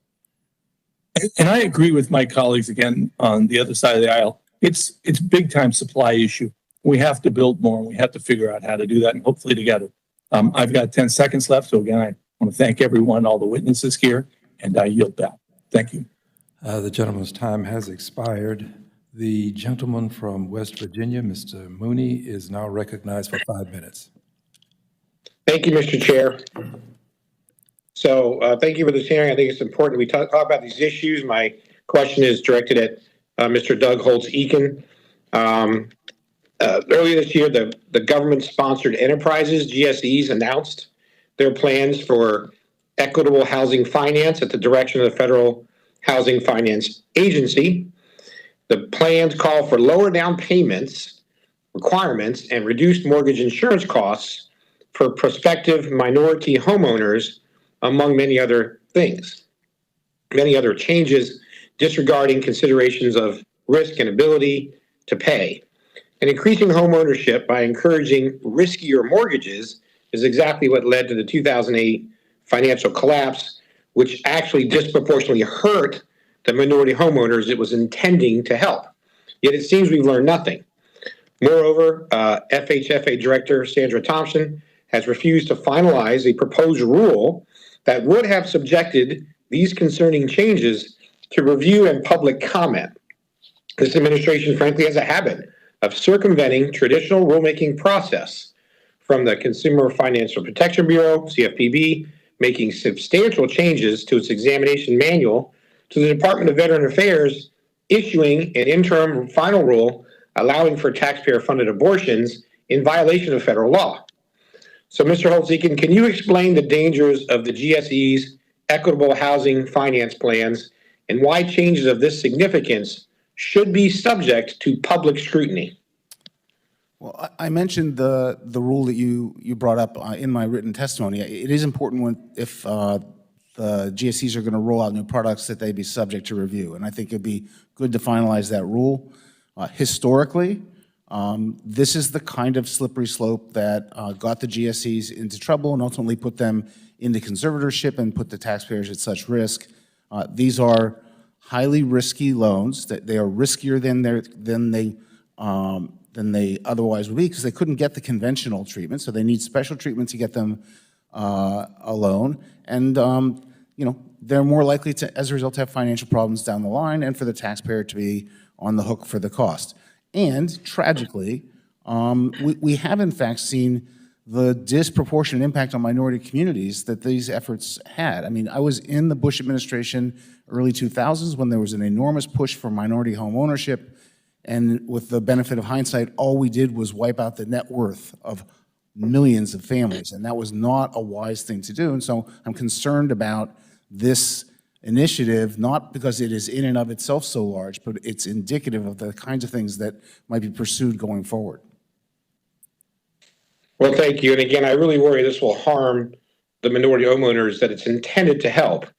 And yeah, my friends on the other side of the aisle, I know are trying to help. I'm trying to help. We all have good intentions, but it's not the intentions, it's the policies and the effects that we need to look at.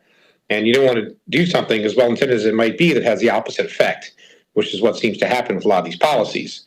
What we should do is encourage, savings and living within your means, both as a country, United States of America, and as individuals and families. We already know how reckless spending policies were a leading cause of this inflation crisis we're in now. And I can tell you, as a Cuban American myself, I believe that increasing minority home ownership is a worthwhile goal. My mother fled communist Cuba, where the government offers no freedoms and dictates every aspect of people's lives. The United States, a free market economy, welcomed her with open arms, as they do other immigrants. The solution to America's housing affordability challenges is to reduce government spending and regulation in the housing market. We should instead advance free market policies that increase opportunities for all Americans, regardless of race, ethnicity, or religion. So thank you, Mr. Chairman, and I yield back the balance of my time. The gentleman yields back. The gentleman from Florida, Mr. Lawson, is now recognized for 5 minutes. Thank you, Mr. Chairman, and special thanks to Chairwoman Waters and Ranking Member McHenry for having this hearing today. And before I get started on my question, I would just like to say I really appreciate Ms. Edie's testimony in this committee, which exacerbate the problem that we really have in America, and what we, if I had a magic wand, I would wave it and see if we could solve some of the problems. So I hope that all of us can come together, Democrats and Republicans, to do something to solve this housing issue. I once was homeless. We lost everything in a fire and had to move from time to time. And I know how difficult it is in raising a family. And I really applaud my father there. I don't know how we got out over the years, but we made it every time some relatives would put us out. And so I know what that's like, and I know that we are fortunate today to have the opportunity that we did have. But to Ms. Bailey, my home state of Florida has the largest homeless population in the United States. And we know homelessness has an adverse impact on people of color and lower income communities. In your testimony, you discussed how the COVID-19 pandemic exacerbated the housing discrimination and the wealth gap. What are some considerations Congress should keep in mind to ensure that there is an equitable solution to address these issues? Thank you so much for the question. As the descendant of formerly enslaved Africans, I have to say our nation's mortgage market was built on the bodies of enslaved Africans. The fact that we are here today talking about the housing system means we're talking about our ancestors. So let me start there. We have to make sure we have equitable policies because for the entirety of our nation's history, our housing policies, federal, state, local, have been implemented in a way that cements and perpetuates residential segregation. There is an unfounded association between race and risk because of enslavement in these United States. It's not that we don't want Black people, Latina people, Asian American and Pacific Islander people, and Native communities for whom the land was forcefully dispossessed to have opportunity. We don't want the people, and we have to talk about that. In our communities, our zoning ordinances, we're saying we don't want integration, when in fact today in America, we actually are seeing integrated communities. We've actually seen the Black homeownership rate go up, the Latina homeownership rate go up, and the Asian American homeownership rate go up because of inclusive policies. This committee's work in the American Rescue Plan Act to preserve homeownership with the Homeowner Assistance Fund and the Emergency Rental Assistance meant that we kept families housed during the time of a great COVID pandemic that disproportionately impacted the very same people that the Great Recession decimated. You want to talk about responsibility and personal opportunity? Let's talk about it. The Homestead Act created 20% of the wealth that white Americans and his families still today who got that benefit can point to. People of color were intentionally locked out of opportunity. We know inclusive policies work. Why in the world would we want to go back?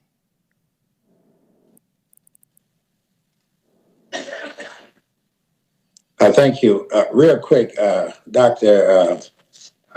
Zandi, you mentioned during Congressman Williams' testimony, I think that one way to help the housing market is to increase the rental assistance program other than affordable housing. Can you comment on that, please? Yeah, clearly, many households are unable to afford the current high rent. And so we are seeing obviously higher homelessness and very fragile housing tenure. So I think it is, particularly in this point in time when rents are so high and unlikely to come down in a meaningful way anytime soon until we can get more supply into the market. It is important to provide assistance for rent. So rental assistance is I think, at this point, particularly important for people who are really under a lot of stress. Okay, thank you. With that, Mr. Chairman, I yield back. The gentleman yields. The gentleman from Ohio, Mr. Davidson, is now recognized for 5 minutes. Thank you, Chairman. Thank you to our witnesses. I appreciate you being here, and I appreciate the committee's emphasis on affordable housing. You know, frankly, compared to Washington, D.C., or California, or New York, or someplace like that, pretty much everything in Ohio is affordable. But for people that live there, your income's based on Ohio, not in D.C. So, you know, we all have our different challenges around the country, and we have a lot of federal policies. So, Mr. Holtz-Egan, I kind of want to explore some of the conversation that you've had about, you know, the Federal Reserve has engaged in, you know, activities that have distorted the market. First and foremost, in 2020, they did provide essential stability in March and April when, you know, our markets were in free fall. You know, we can only have a functioning market if there's eventually a buy side. There was no buy side. So they intervened, they created some stability, they did some heroic stuff. Then almost right after that, they started doing truly market distorting stuff. One of the worst things related to this hearing, they were buying for months and months and months, $40 billion worth of mortgage-backed securities and holding rates really low. So that created an asset bubble, you know, potentially. And, you know, you've emphasized that they need to cool off demand. So, you know, people are going to need to live somewhere. So when you talk about demand, is it somehow people stop demanding a house? How does that play out for the average family in Western Ohio when you've got the Federal Reserve setting a price, now rates start going up? When you say cooling demand, how does that play out? Call Sarah Mitchell. So sorry, I got distracted. First of all, I think it's a very good point that the Fed did a tremendous job in 2020 of stepping in and providing enormous amounts of liquidity and having financial markets stabilize fast. We don't think of 2020 as a year of a banking crisis or financial crisis. We had the pandemic and lots of problems. Sarah. How are you doing? Mr. Larson, could you please mute your mic? Okay, I'm doing pretty good. It's in committee meeting, but hey, that's part of Someone please mute his mic for him. What's going on? I apologize. So thank you. So they did a great job, but as part of that, they made a decision to buy the $30 billion a month of MBS, which was a clear subsidy to the mortgage market without great discussion. And now that they're taking it back in an even greater amount, it's having an enormous impact on housing markets. So their very blunt tools, raise rates across the economy, every class of credit, every maturity, and pulling back on this liquidity are having a disproportionate impact on housing at a time when people need housing. And so that's to me says, number one, the Fed doesn't have fine tools that can target different sectors. It doesn't. And number two, don't get yourself in a position where you have to fight inflation like this. Once you do, you have nothing but bad choices. You need to slow down the labor market. That means fewer jobs. You need to slow down retail sales, fewer sales. None of that's good news. And that's the position we now find ourselves in. Yeah, so people sometimes say, don't fight the Fed, right? The Fed is moving things one way or the other. When you think about households, you know, they have to find a place to live. Rates are going up, so fundamentally that means what? They're not going to buy. That means somehow rents aren't going to go up. I mean, the people that own the property, they're going to have rents move where rates move, right, or where inflation moves. I guess, can you highlight the dangers of kind of this overzealous activity that the Federal Reserve has gotten themselves in? Because it really does limit their options without affecting the average American, doesn't it? So I think the activities that are attributed to the earlier policy errors. There's no question they were excessively loose, and now they're trying to take it back as fast as possible. It's having, as I said, a really bad impact on the housing market, much stronger than, for example, the labor market, which continues to produce 100,000 jobs a month. It'll show up in building, and so home builders are clearly looking at a poor outlook. As a result, we'll have fewer single-family homes, and the rental market will become much more heavily contested, and rents are going to go up, and I think that's where the rubber hits the road. And it's going to be a tough housing market for the foreseeable future. Right. So I just think there's a lot of consequences for the Fed's actions, and they can't take it back. They might feel bad. They don't really express it very well if they do, but there are big consequences for this. And I think the last thing I'd say, the reaction to say, well, let's subsidize all of it. Well, what does that do? It increases government spending, and it pushes the Fed to print more money, which drives more inflation, which is how we have the problem we have today. So we should be careful about our own policy tools here in Congress. My time's expired, and I yield back. Gentleman yields back. The gentlewoman from Massachusetts, Ms. Presley, who is also the vice chair of the Subcommittee on Consumer Protection and Financial Institutions, is now recognized for 5 minutes. Thank you, Mr. Chair, and I thank our chairwoman for holding this critical hearing and consistently highlighting the urgent need in our country for fair and affordable housing. In my district, the Massachusetts 7th, housing is devastatingly in short supply. My constituents, particularly those who are Black, brown, and low income, are being priced out of their homes due to skyrocketing rent. And I want to highlight today just how urgent the need is for investments and policy solutions that meet the moment to address this housing crisis, especially for renters in districts like my own. Across Massachusetts, a quarter of all residents spend half their income or more on housing. Boston is now the second most expensive city in the country to rent in, where the median rent for a one-bedroom apartment is just over $3,000. This is a crisis, and we must act swiftly. Housing is at the intersection of everything. We will never actualize economic justice, close the racial wealth gap, improve public health outcomes, recognizing that housing is a critical determinant of health, or meet our climate goals without addressing this housing crisis, this affordable housing crisis. So Congress must act simultaneously by investing in affordable housing supply as a long-term solution, while also enacting policies in the immediate to reduce costs in the here and now. Mr. Mitchell, experts agree that the limited supply of affordable housing is the root cause of housing inflation. Can you explain why we must address it? Absolutely, Congresswoman. I mean, to your point, exactly what you said. Many folks in the housing advocacy space say the rent eats first. And what this means is housing as the single largest budget item for households and for low-income families accounting for almost half of their budgets, it means that they have that much harder of a time when rents increase of making ends meet and become that much closer to eviction and homelessness. And this is especially true for Black and brown renters. For roughly 1 in 5 Black renters last month reported that their household was behind on rent payments. So it's absolutely imperative that we address the housing affordability crisis. Thank you. I certainly agree. And this committee under Democratic leadership has long supported bold investments in our housing supply. But even so, working families across our nation are struggling right now, and they cannot afford to wait years for housing supply to be built. There's 7 days in a week, and not one of them is called someday.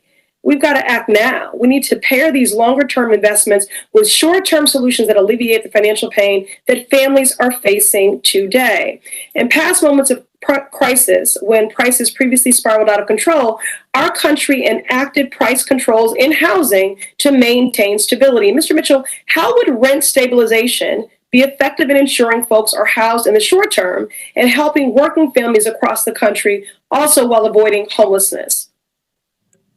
Given the immediate needs of renters and the outsized power of landlords to significantly raise rents in this moment, rent stabilization policies offer a near-term pathway of providing relief to renters and addressing the fundamental power imbalance that we're seeing right now. And we should note that rent control policies have evolved tremendously over time. Most modern rent stabilization efforts, they target specific property types within a city or a locality, and they allow for more controlled rent increases, and that mitigates a lot of the negative concerns that people often associate with rent control policies.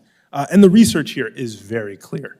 Rent control policies, they reduce rents for the tenants that they're targeted at, they increase residential stability, they protect tenants from eviction, and more recent research suggests that these modest rent stabilization policies, they also do not deter new construction. So in some ways you can see that pairing these rent stabilization policies then with the investments in putting new supply online can work well and work hand in hand together.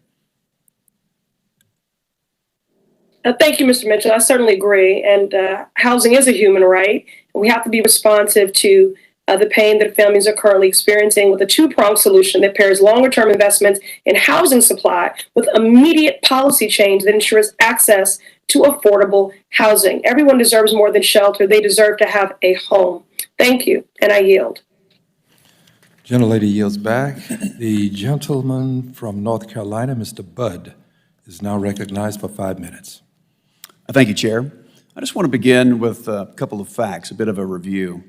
So in 2021, we saw the average home price rise almost 20%, which was the largest increase in the 34-year history of the Case-Shiller Index, which tracks average home prices. Now, when you couple that with historically high inflation, you can see that we've really got a recipe for economic pain. The average rate for a 30-year fixed mortgage has doubled over the last year alone. It was about the 3% range in March to now over 7% in October. So let's break that down. If we take the average home buyer looking for a basic FHFA-backed loan for a median-priced $430,000 home, then you factor in national averages for property tax, home insurance, and a 20% down payment at a 7% interest rate, that home buyer's average monthly payment is going to be about $2,900. Now compare that to a year ago when the rates were closer to 3%. That's about an $850 increase every single month. Now, I don't think that working families have an extra $10,000 laying around. So instead of addressing the root causes of high inflation, things like reckless runaway spending, as we've seen the Democrats focus on the same old failed progressive policies. According to the National Association of Home Builders, 25% of all costs associated with a single-family home and developments are directly attributed to regulations. That's a 25% tax that gets passed on to these home buyers. So tell me, how is more spending and more regulation going to fix that problem? It's not. I think we'd be a lot better off to find a better solution to address domestic supply chain issues, ease regulations, especially on the local level, not here in Washington, D.C. We need to encourage them in reducing regulations here in Washington as well, but especially on the local level, where most of those costs are incurred. We also need to encourage work. We need to cut runaway government spending. We need to support innovative free market solutions to increase the housing supply in this country, which right now just can't keep up with demand. So the hard truth is that the liberal ideology of the Biden administration and congressional Democrats and what they're doing, it just prevents them from solving this issue. So they talk a good game, but in reality, their failed policies have made it worse for working families. So until we change course away from failed progressivism, which is really regressive, working families will find it harder and harder to afford their daily lives, and it will keep them from becoming homeowners. I yield back. Gentleman yields back. The gentleman from New York, Mr. Torres, is now recognized for 5 minutes. Thank you, Mr. Chair. We are increasingly phasing out single-family only zoning, which to me is a policy shift in the right direction. But as we reform zoning codes across America, we have to grapple with the following quandary. how do we reap the benefit of housing development without the cost of housing displacement? Land use reform is a necessary but insufficient condition for affordability. And so, Ms. Bailey, what else can be done to ensure deep affordability in the new housing supply that land use reform would unlock? Thank you for the question. We can actually create programs that are equitable for the frontline workers who actually risk their very lives to save the economy during COVID-19. Families who, through no fault of their own, have been the hardest hit by COVID.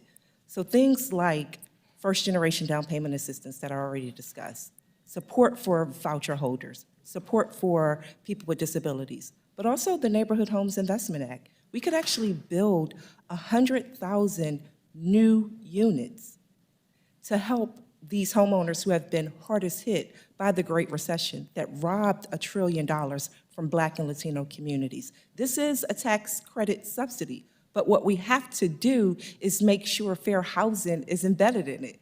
For the entirety of these United States, what we've done is try to create affordable housing without centering it in fairness. When we center it in fairness, like we did with the American Rescue Plan Act's resources, we actually help the families who need the help the most and who have been the most harmfully impacted by this crisis. Going into this crisis, our families were already struggling because of the devastating impact from the Great Recession. They are not equitably sharing in the recovery, and the Fed's efforts have exacerbated inequality to the point that the Black-white wealth gap now is by $20 trillion added. To your point, home ownership is the foundation for wealth in our society. And contrary to popular opinion, the largest housing program is not LIHTC, it's not Section 8, it's not Section 9 public housing, it's the mortgage interest deduction by far, which disproportionately benefits wealthier, whiter households. I have a question about homelessness. The size of the homeless population depends on the definition of homelessness that one adopts. So take New York City as an example. If you define the homeless population as those living on the streets or in a shelter, there are more than 60,000 homeless people in New York City. But if you define it more broadly to include those doubling up and tripling up, there are more than 100,000 homeless students in the New York City public school system, not to mention hundreds of thousands more who belong to the rest of the household. So how should we define homelessness federally? And do you have a sense of how much larger the homeless population would be if we were to factor in those who are temporarily and unstably housed? Anyone who can answer that question? I think we absolutely have to expand the definition, and we actually have to think about some of the solutions that worked and the policies that we created for homeless veterans, because we made a tremendous advancement in helping homeless veterans. And if we provided some of those same innovative approaches for families with children, we could actually increase more resources and support to help those children and those families have more sustainability. And Mr. Zandi, I have colleagues who romanticize the free market, and the market has its place. The market is a powerful tool, but there are market failures. And in your opinion, do you think the free market is sufficient to create the affordable housing we need at the level of affordability that we need on the scale that we need? No, I don't. I think the market was significantly impaired in the wake of the housing bust and great financial crisis, and it struggled to get it back together to produce the kind of housing that we need as quickly as we need it. So I do think it is important for lawmakers to focus on ways to try to help address the shortfalls, and thus, these ideas around tax credits and also on grants and other forms of subsidy to try to make it less expensive and cheaper for builders to put up more particularly affordable rental housing units. So no, I don't think we should rely on the market by itself to be able to get us to where we need to go as quickly as we need to get there. This is a problem that's been in the making for over a decade. If we do nothing, it's going to be a problem that we're going to be grappling with for at least another decade, or perhaps a generation. So I do think it's really important that lawmakers focus on this and try to address these market failures. And I'll quickly note, anyone who thinks that we can resolve the affordability crisis without federal investment is living on a different planet. And I'll leave it at that.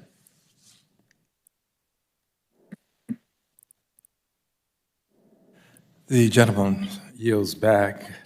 The gentleman from Tennessee, Mr. Rose, is now recognized for 5 minutes. Thank you, Chairman Green, and thanks to Chairwoman Waters and Ranking Member McHenry for holding the hearing today. And thank you to all of our witnesses for being here and taking time to share your expertise with us. I was glad to see that the majority has invited the CFPB Director Chopra to testify later this month, and I would hope that the Chairwoman would also invite SEC Chair Gensler to testify, perhaps as a part of the upcoming FTX hearing.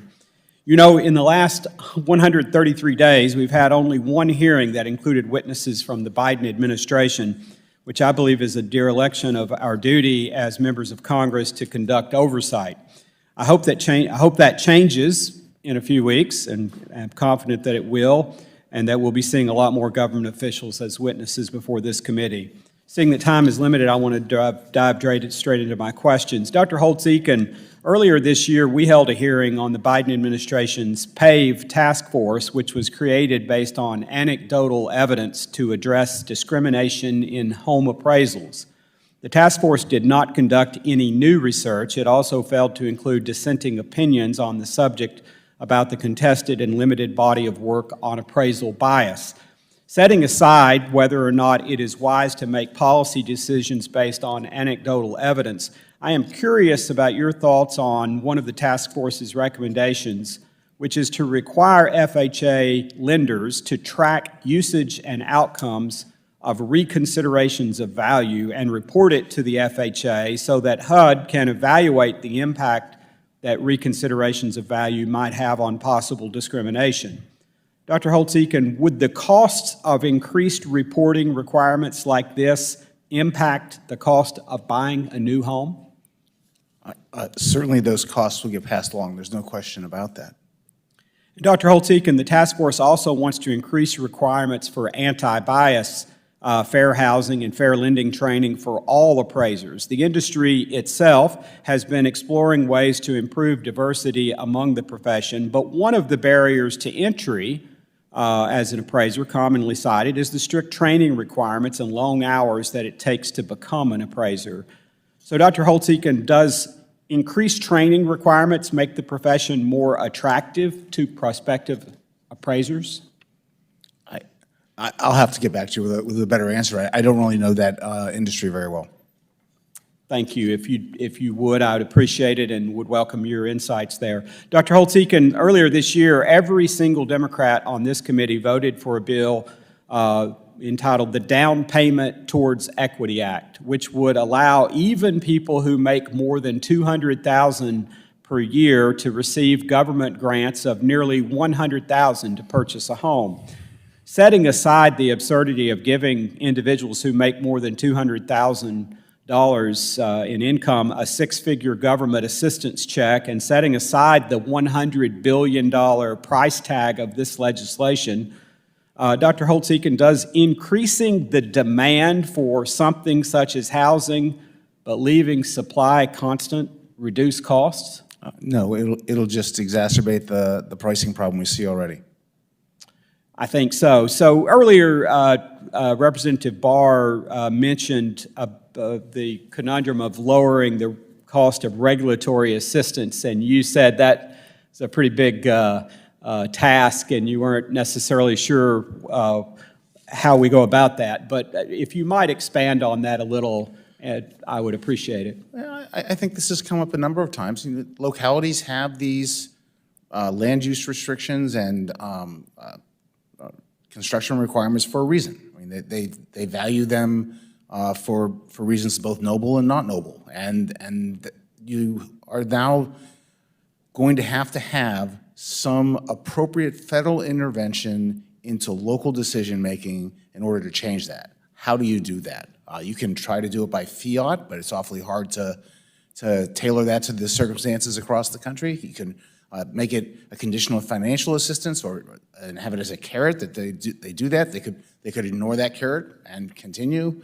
I think it's it's a really difficult policy problem to have, the federal government trying to influence the decisions being made at local levels across the country. And is it futile, or do you think it's essential that we try to figure out how to influence those local decisions? All of the numbers that you've heard today are that this is one of the most significant reasons to have an affordable housing problem in America. So yes, it ought to be looked at. All right. Thank you. I appreciate it. And I see my time's expired. I yield back.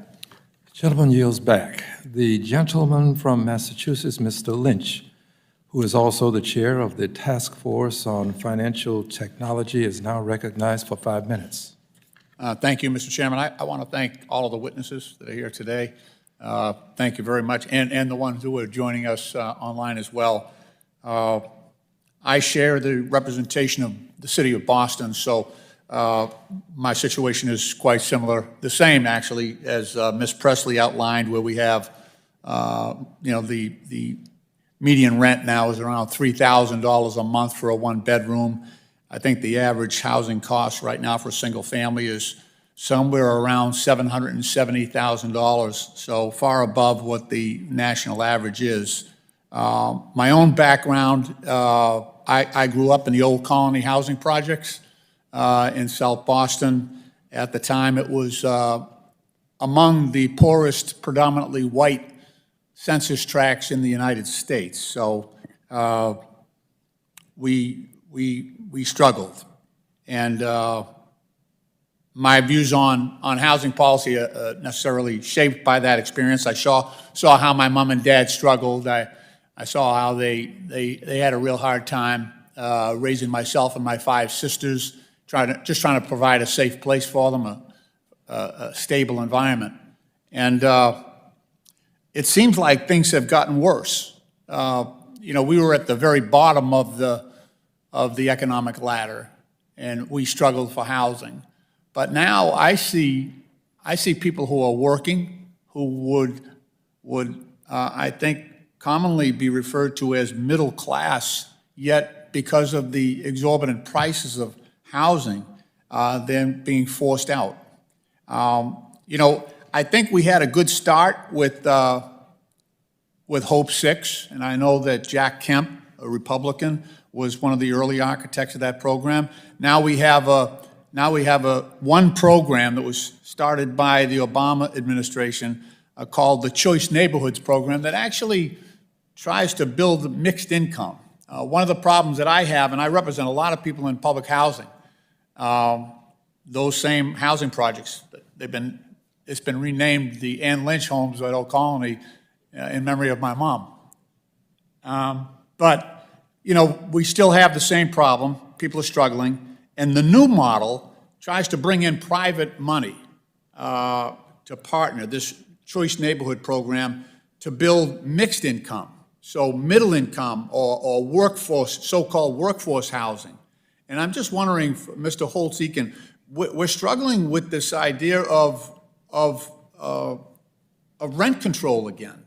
The mayor of Boston is looking at it because she doesn't have many options, and I understand that. But I'm old enough to remember the previous iteration of rent control that was a disaster. Mm-hmm. It caused disinvestment and the lack of development of housing.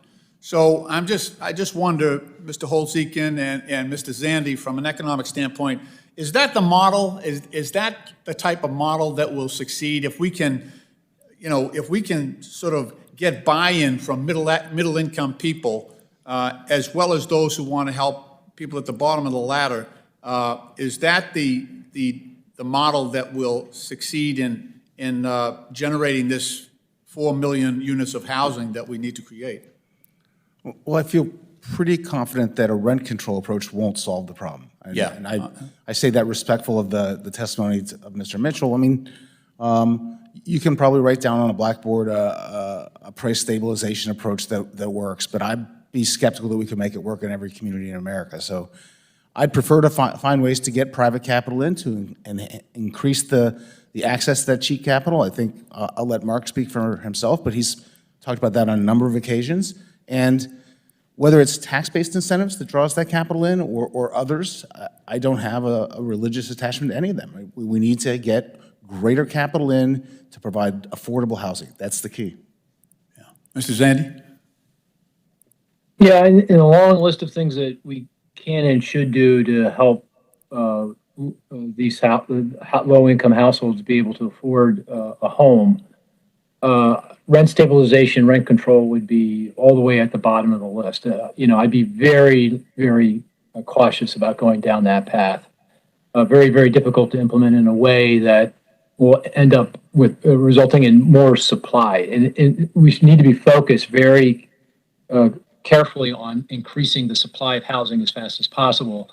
And rent control, rent stabilization is pretty difficult to implement to make that effective. The other thing I'd say is, there are a lot of landlords out there. There are the institutional landlords, but in many cases, the landlords we're talking about here for these kind of lower income households in these communities that we're trying to help, they're mom and pop. They're middle class households as well. So you need to keep that in mind. So I don't know that I'd go down that path. I'd go down these other paths where I went down the rent stabilization or rent control path. The gentleman's time has expired. The gentleman from South Carolina, Mr. Timmons, is now recognized for 5 minutes. Thank you, Mr. Chairman. I appreciate you having this hearing.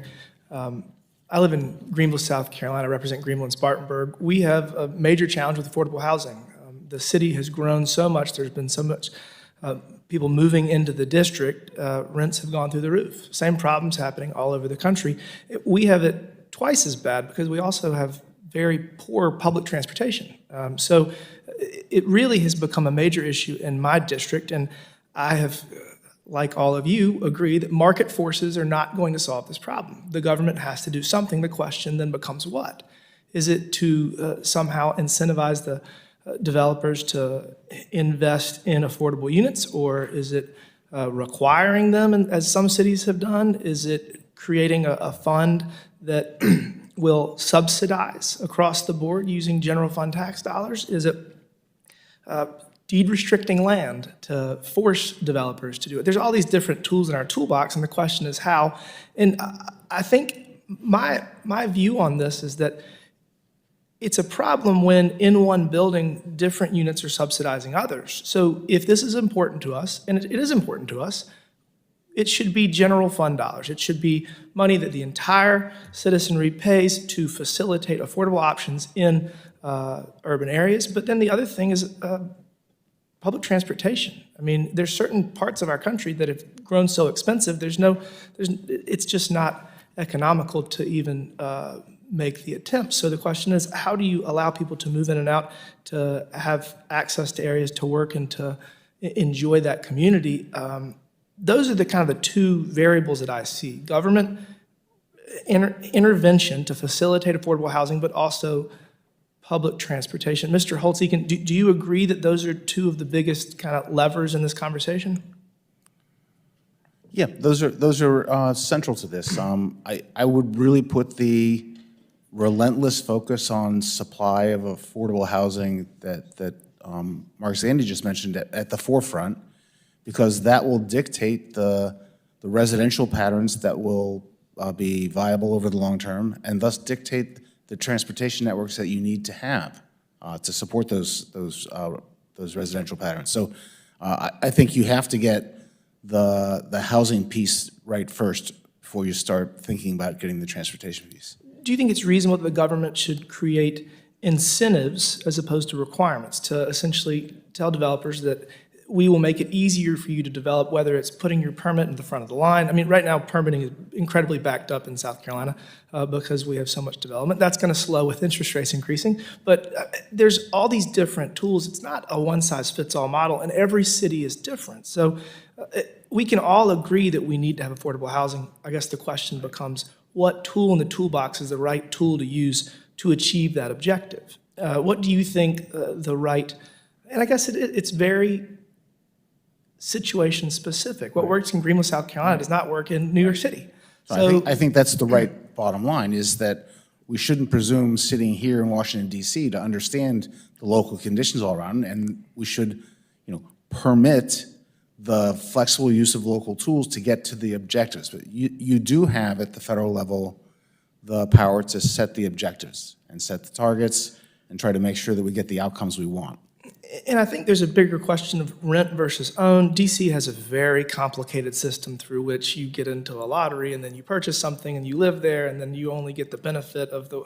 I've looked at it extensively. I promise you, I have no idea how it works, but it theoretically works. I think the other challenge is everybody does it differently and there's no best practice. Is that fair?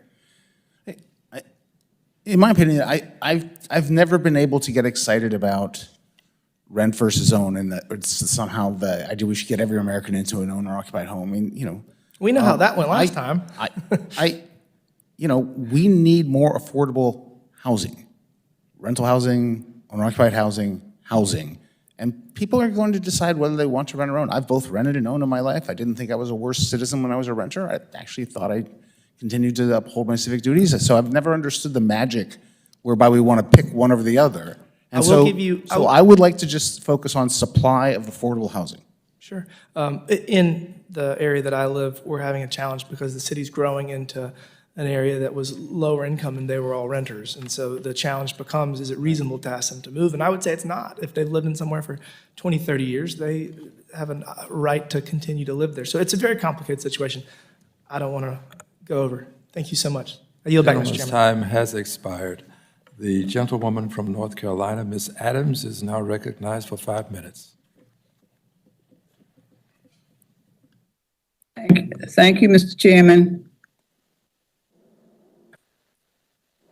Thank you, Mr. Chairman. I want to thank you for hosting today's hearing, and to our chairwoman, to our witnesses, thank you as well.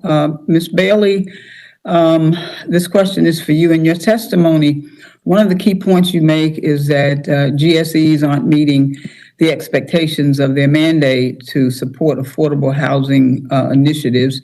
So first, can you specifically tell us more about how the GSEs could be doing better? And second, can you discuss what Congress could do to leverage the GSEs and the federal home loan banks to close the racial home ownership gap and the affordable housing crisis? Thank you for the question. Absolutely. The GSEs continue to underserve all communities despite a public interest mission to making sure there's broad credit liquidity in every community at the same time. We support and are pleased with the Federal Housing Finance Agency's recent release of the GSE's Equitable Housing Finance Goals. We've needed things like this for a very long time because of our nation's history of housing discrimination, where we've created equitable opportunities. And in the first 35 years of the FHA Insured program, $120 billion of that program mostly went to white Americans.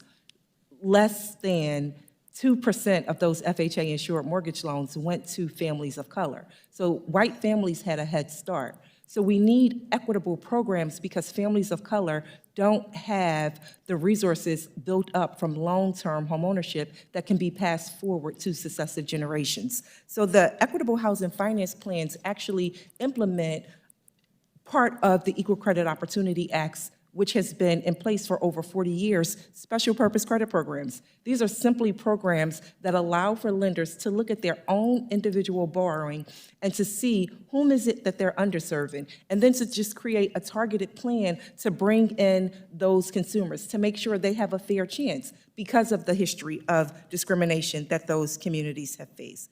We also want to make sure that they affirmatively further fair housing because we've never fully enforced our fair lending laws, and they have an explicit responsibility to affirmatively further fair housing. Okay, great. Thank you. Thank you so much. So, Ms. Bailey, can you briefly discuss how corporate ownership of housing units at this scale prevents first-time home buyers from finding housing, and what Congress might do to act? In my community, the UNC Charlotte Urban Institute found that corporate landlords own over 11,000 housing units. So can you speak to this? Sure, 1 out of 7 homes are actually being purchased by investors in the communities hardest hit by the Great Recession in the South and in the Midwest. So we need things like targeted first-generation down payment assistance, which is so different from first-time down payment assistance. This down payment assistance actually targets the families that our former housing policies have kept out. Current first-time home buyer programs are open and available to everyone. So even, wealthier people in high-resource communities could have access to them. By targeting down payment assistance by first generation, we go to those communities that we've left behind in communities all across our country. 1.7 million of those borrowers would be Black, 1.32 million Latino, 1.4 would be white, because again, these are the very communities and rural communities that have been locked out of opportunity for some of the same reasons. And many of these borrowers, up to 88,000, would also be Asian American and Pacific Islander and Native communities. So equitable policies are good for our economy because they help us to bring in the very communities we left out, but they also help to create jobs. A targeted down payment assistance by first generation would help us to generate billions of dollars in local revenues and thousands Yes, of ma'am. jobs. Thank you. Let me get in one last question, if you would. Mr. Zandy, can you discuss why the investment in Lightsea is needed now more than ever before? The Light Tech, excuse me. Yeah. Because funding and Build Back Better would have provided a lot of relief. Yeah, it would, and I know you've also worked very diligently on this and trying to make some changes in the funding related to the American Rescue Plan money to allow more light tech development. And I think that's the kind of thing we should be doing. It is the single largest funding source, federal government funding source for affordable rental housing. That is the largest program that the federal government operates. And it's very efficient, it's well understood, tried and true, and I think that's what we should be focused on. Thank you so much. I'm out of time. Thank you so much, Mr. Chairman. I yield back. The gentlewoman's time has expired. The gentleman from Wisconsin, Mr. Steele, is now recognized for 5 minutes. Thank you very much, Mr. Chairman. Thank you all for being here on another hearing on housing. If I can, with you, Mr. Holtz-Aiken, the Federal Housing Finance Authority, FHFA, announced this week that it's going to increase the maximum conforming loan limit to more than $1 million in high-cost areas, $726,000 in other parts of the country.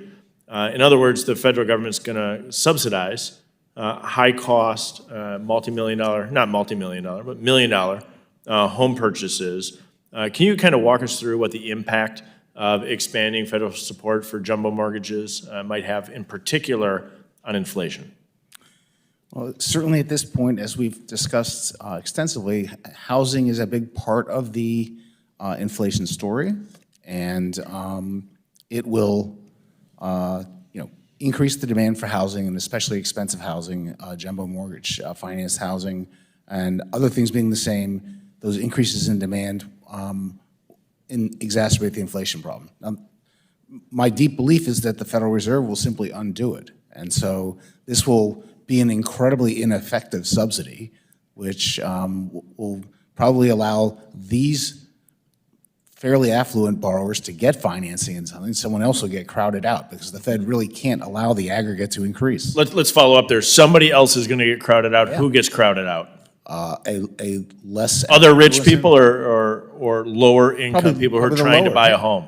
Probably the lower income. Like it'll just move down the ladder and they'll get crowded out at the bottom. So the policies being put forward where the government comes in and intervenes actually hurts the lower income home buyer buying homes not at the $1 million price point, but at the lower price point.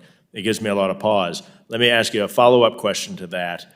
Do you view that this move could increase the risk to the federal government ultimately being the taxpayers?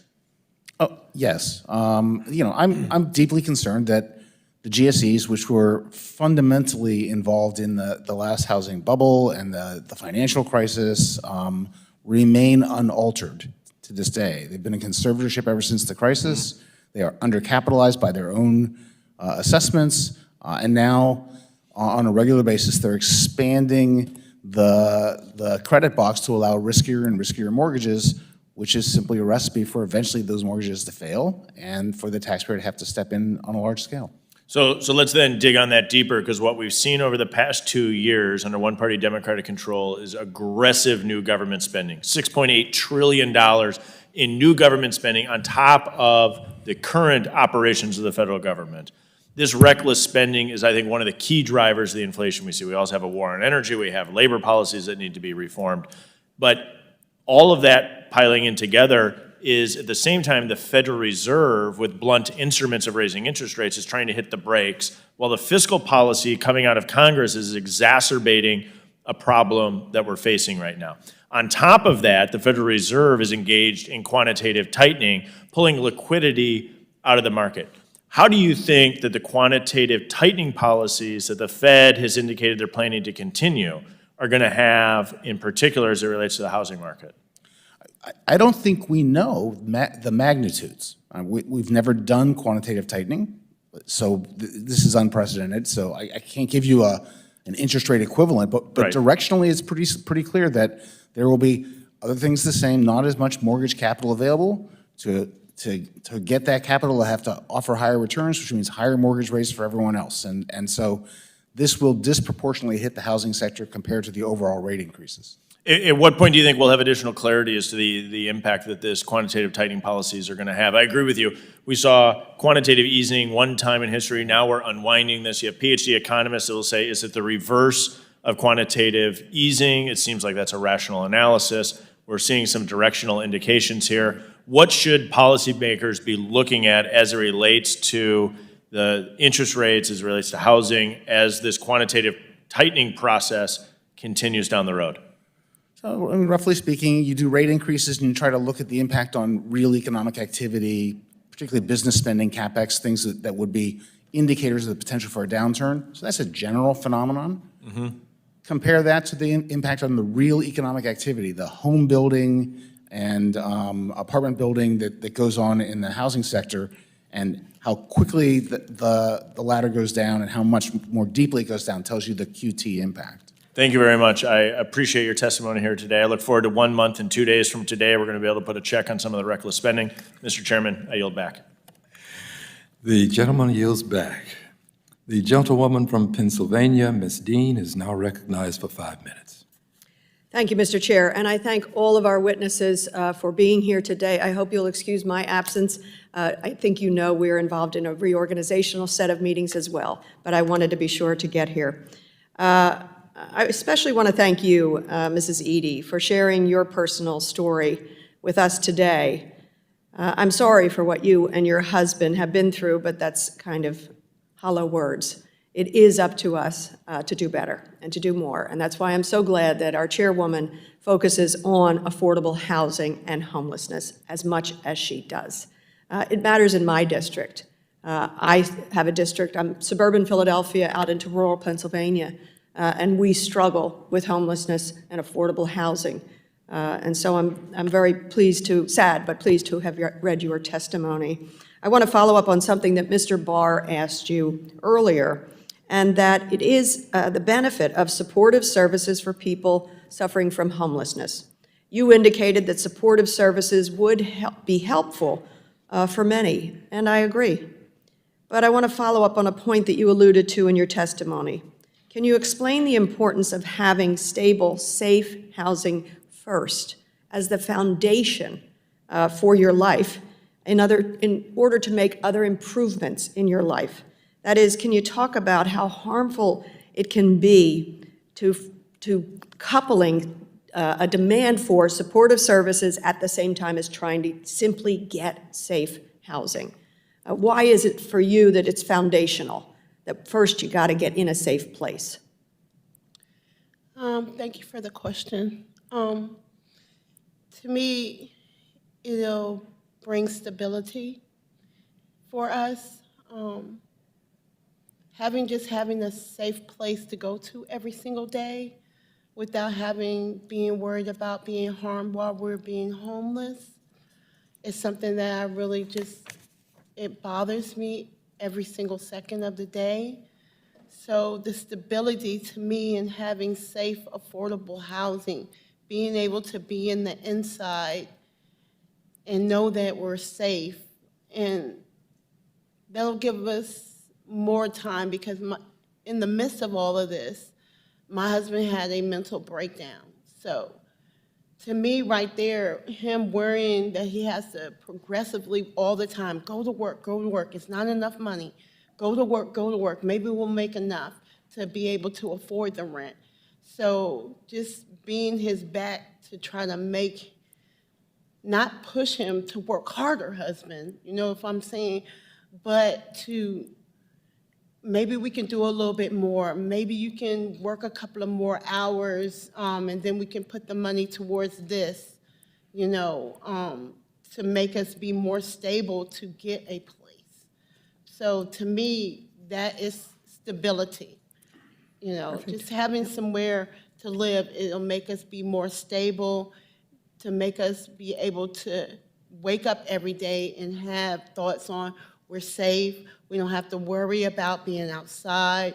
Now we can get back into the life of things because we have a little bit of stability.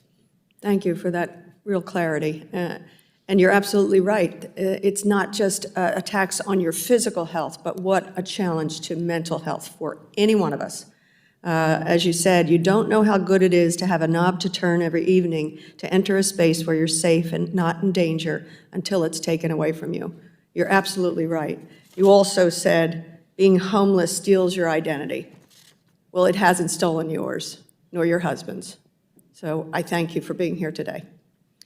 I wanted to use that point to pivot to monetary policy. If I just have a quick question for two of our economists, and it's really about the Fed and overcorrection for inflation. I wonder, Dr. Zandi and Mr. Mitchell, could you just comment on where you think the Fed should go this month and moving forward in terms of interest rates as it impacts people who are struggling to find housing?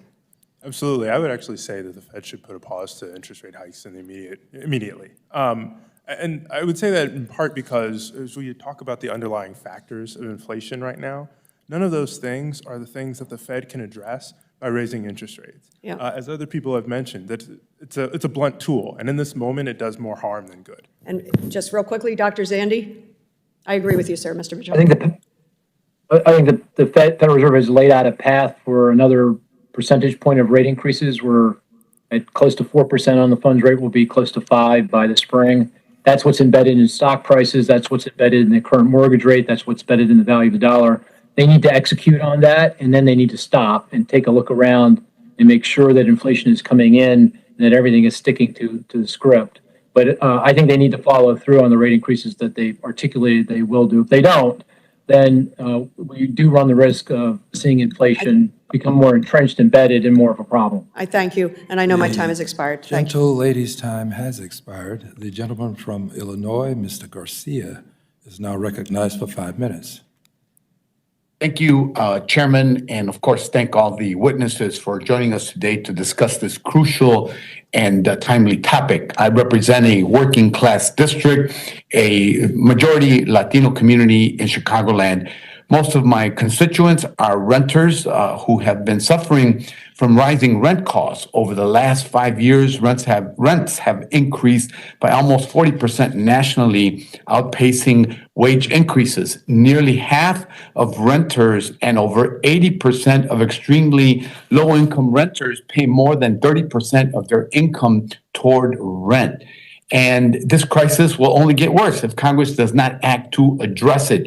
There are many reasons for the housing affordability crisis. I want to zoom in on one big one that doesn't get enough attention: corporate greed. I recently led a letter asking the FTC and the DOJ to investigate RealPage for anti-competitive practices. RealPage is a multinational company that provides landlords with rent-setting software. It advertises that its customers, quote, outperform the market by 3 to 7%, end of quote. And in some cases, recommends its clients accept lower occupancy rates in order to raise rents and make more money.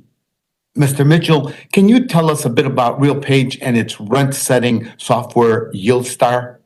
Absolutely. So as you mentioned, this is a real estate tech company that created a proprietary software called YieldStar It takes rental market data from various firms, it inputs it into this model, and then it spits out pricing strategies. I think what's most alarming here, and what's the reason that RealPage is now under a DOJ investigation, is that this software is possibly facilitating collusion in the rental market amongst landlords who, in theory, are supposed to be competitors. And this only exacerbates what's already a gross imbalance of power between landlord and a renter. And so I think the other important thing here to know about RealPage is that it acquired its own major competitor back in 2017 in this space, giving it a lot of market concentration and further exacerbating the range of landlords that are using this software in any given locality. Yes, thank you. And what impact do you think RealPage is having on the rental market, and what do you believe that lawmakers should do in response, if anything? Absolutely. I think you've lifted up some of the important things here. You know, it eliminates the interaction between landlord and tenant. It takes, so to speak, the pricing decision off-site. It encourages landlords to prioritize high rents and profits over, say, reduced turnover or renter stability. And you know, in certain instances, as you mentioned, it's taking unit stock offline to achieve higher profits. And in these instances, I think it's absolutely imperative that the relevant regulatory bodies are investigating to make sure that antitrust laws, profiteering laws are being adhered to, and renters they aren't at the mercy of colluding landlords. And RealPage, I want to add, is owned by a private equity firm, and many RealPage's clients are backed by private equity firms. What impact is private equity having on housing affordability, and what could Congress do about it? Absolutely. So I think there's a few directions we can go here. First and foremost, when we talk about who owns rental property in this country, we oftentimes think of mom and pop landlords. And while that is true, and when we think of the actual properties, if we talk about units, we're seeing that institutional investors own a growing and now a majority share. In 2015, it was about 50-50 in terms of units between individual investors and institutional investors. In 2021, latest data that we have, it's actually about 2/3 now institutional investors. And as that becomes the case, I think this supercharges trends that we've seen over the last few years in terms of a continued shift in a heightened prioritization of profits and shareholder return. And you know, we can see this dynamic in the earnings calls where large corporate landlords, many of them backed by private equity, are laser focused on taking every penny possible from renters and driving returns with no regard for the broader health or the stability in the broader rental market. So I think that's really important to focus and understand. Thank you so much. I wanted to just acknowledge and thank the presence of Ms. Edie. Thank you for your powerful testimony and for being with us today. Homeless service providers are on the front lines of ensuring that people receive support when they need it. These providers are often overworked, underpaid, and understaffed, which means that sometimes people don't get the help that they need. And your testimony here compels us to really think about what kind of services should be provided and funded. Thank you. Mr. Chairman, you're back. The gentleman's time has expired. The gentlewoman from Michigan, Ms. Tlaib, is now recognized for 5 minutes. Thank you so much, Mr. Chairman, and thank you to Ms. Margaret Edie for, telling us what needs to be said, which is we need to move with the urgency that is needed for this crisis. I'm also incredibly grateful, Mr. Chair knows this, Chairwoman Waters from day one from the first day I entered into Congress, has said housing is infrastructure, and she reminds us of that every single day, so I'm really grateful for this hearing. I represent Michigan's 13th congressional district. More than half of the owner-occupied single-family homes in my community are valued at less than $100,000. Our state lost more Black homeownership than any other state in the country over the last 2 decades. I know the Urban Institute has found that it's actually more difficult for borrowers to get an FHA mortgage for a home valued at less than $100,000 than for a loan larger than $100,000. Meanwhile, the Urban Institute has also found that 3 in 4 homes priced at or below $100,000 are purchased by all cash buyers and investors. So countless home buyers, particularly first-time home buyers, are being locked out of home ownership in the middle class. And this is hardly a problem exclusive to urban communities like the city of Detroit and so forth. It's Southeast, Texas, and the Great Plains are also seeing a huge impact. And, I worked with Chairwoman Waters and, of course, my amazing colleague, Representative Capter, on creating the Community Restoration and Revitalization Fund and the Build Back Better that directed federal funds towards reinvestment in old or abandoned housing stock across the country and rehabbing them into affordable rental units. Ms. Bailey, can you talk a little bit about how the federal down payment assistance or the creation of a community restoration and revitalization fund helps bridge the homeownership gap and reverse these trends? Thank you for the question.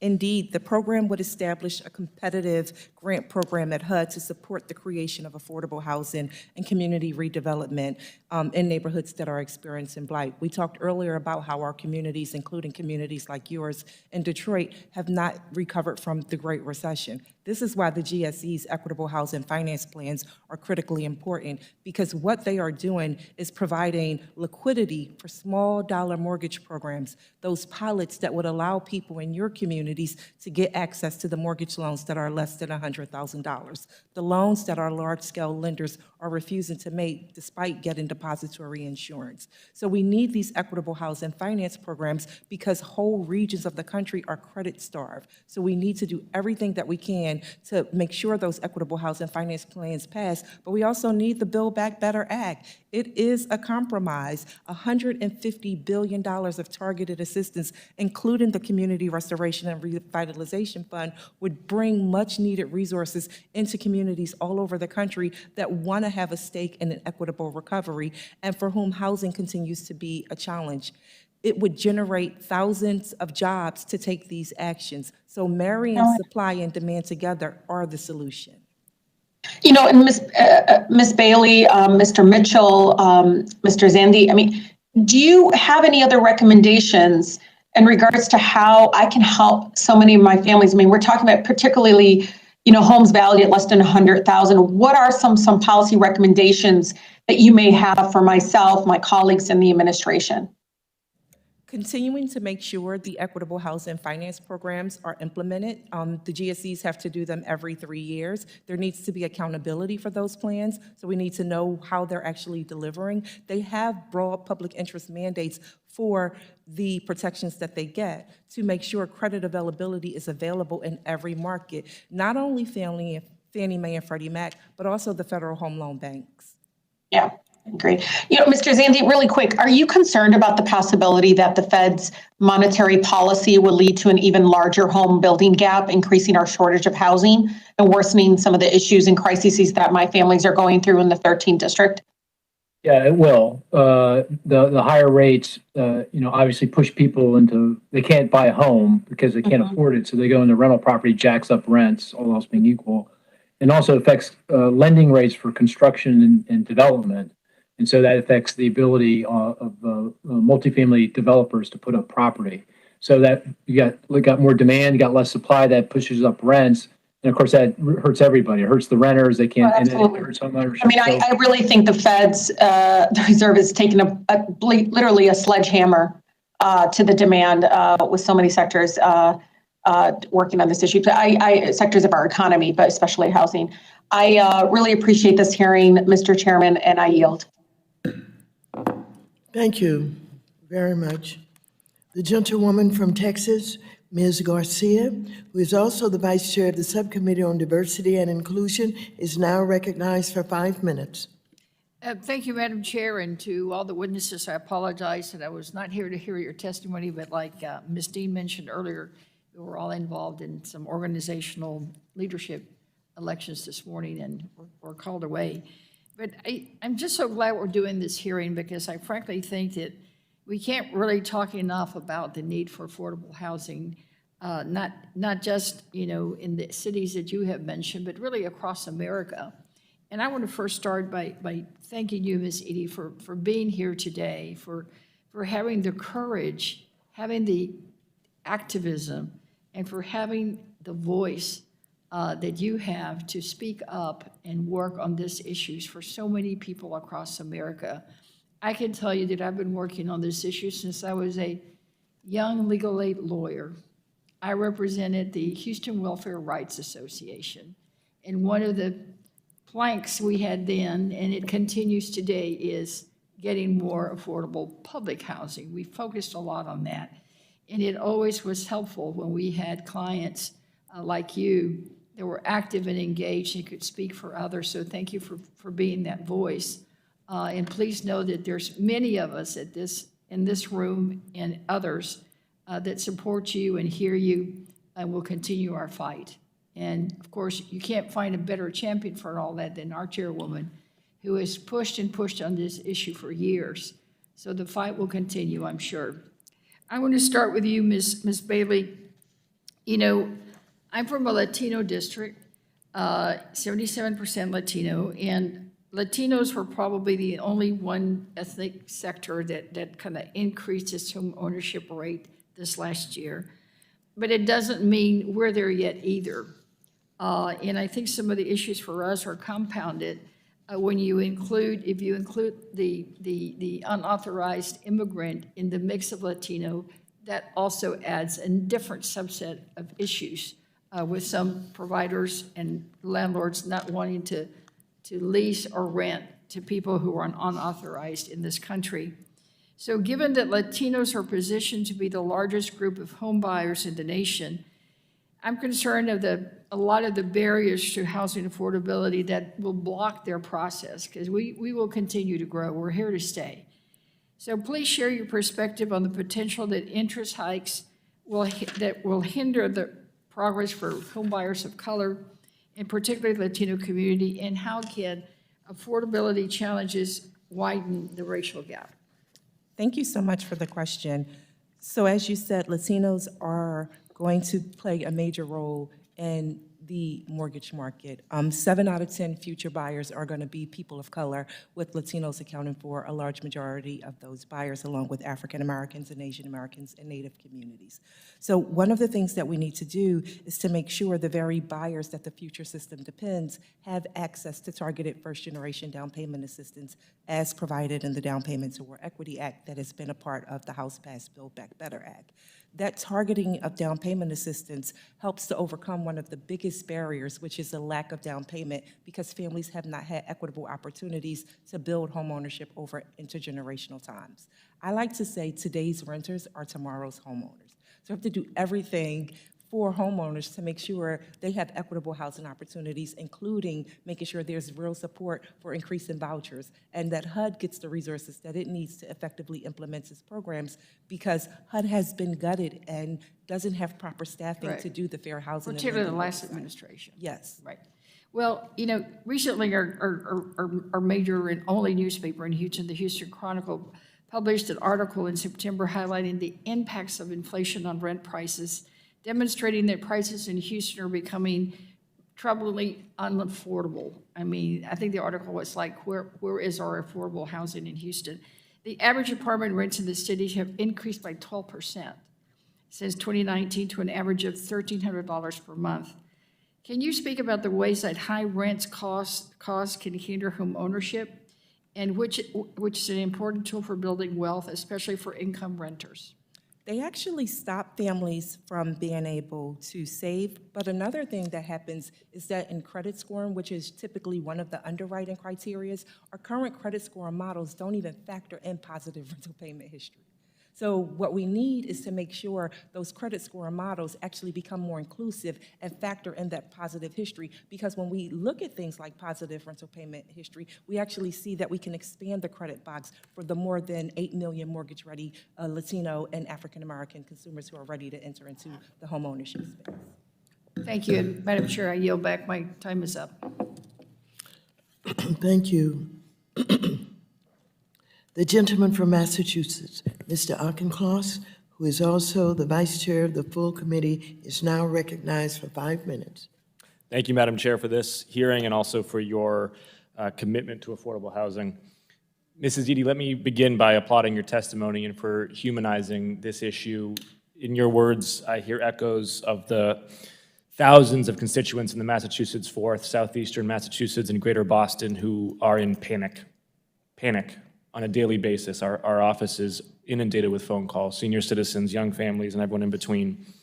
because we are in a crisis right now in Massachusetts. The cost of housing is our biggest problem, and safe and affordable and dignified housing is a human right. Ms. Bailey and Mr. Mitchell, I want to ask you both a question, and a deliberately challenging question. We have two different threads in our housing policy debate in this country. One thread is housing as investment, a means of building wealth, transferring wealth across generations. The other is housing as affordability. We want housing to be cheaper. The challenge is a good investment goes up in price over time, and an affordable product goes down in price over time. Can we have both of these conversations at the same time? Can we talk about housing as investment, and can we talk about affordable housing and be talking about the same thing, or are they inherently in tension?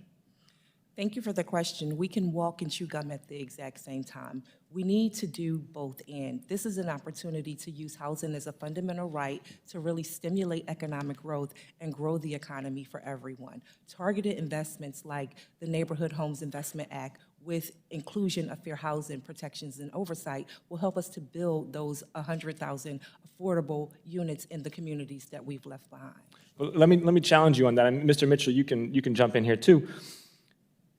If we add a lot more supply to the market, which I think everybody on this panel agrees that we need to do, wouldn't you expect that the aggregate price of the product is going to go down, or at the very least not go up as much as it has previously, and hence make it a worse investment for wealth building and intergenerational wealth transfer?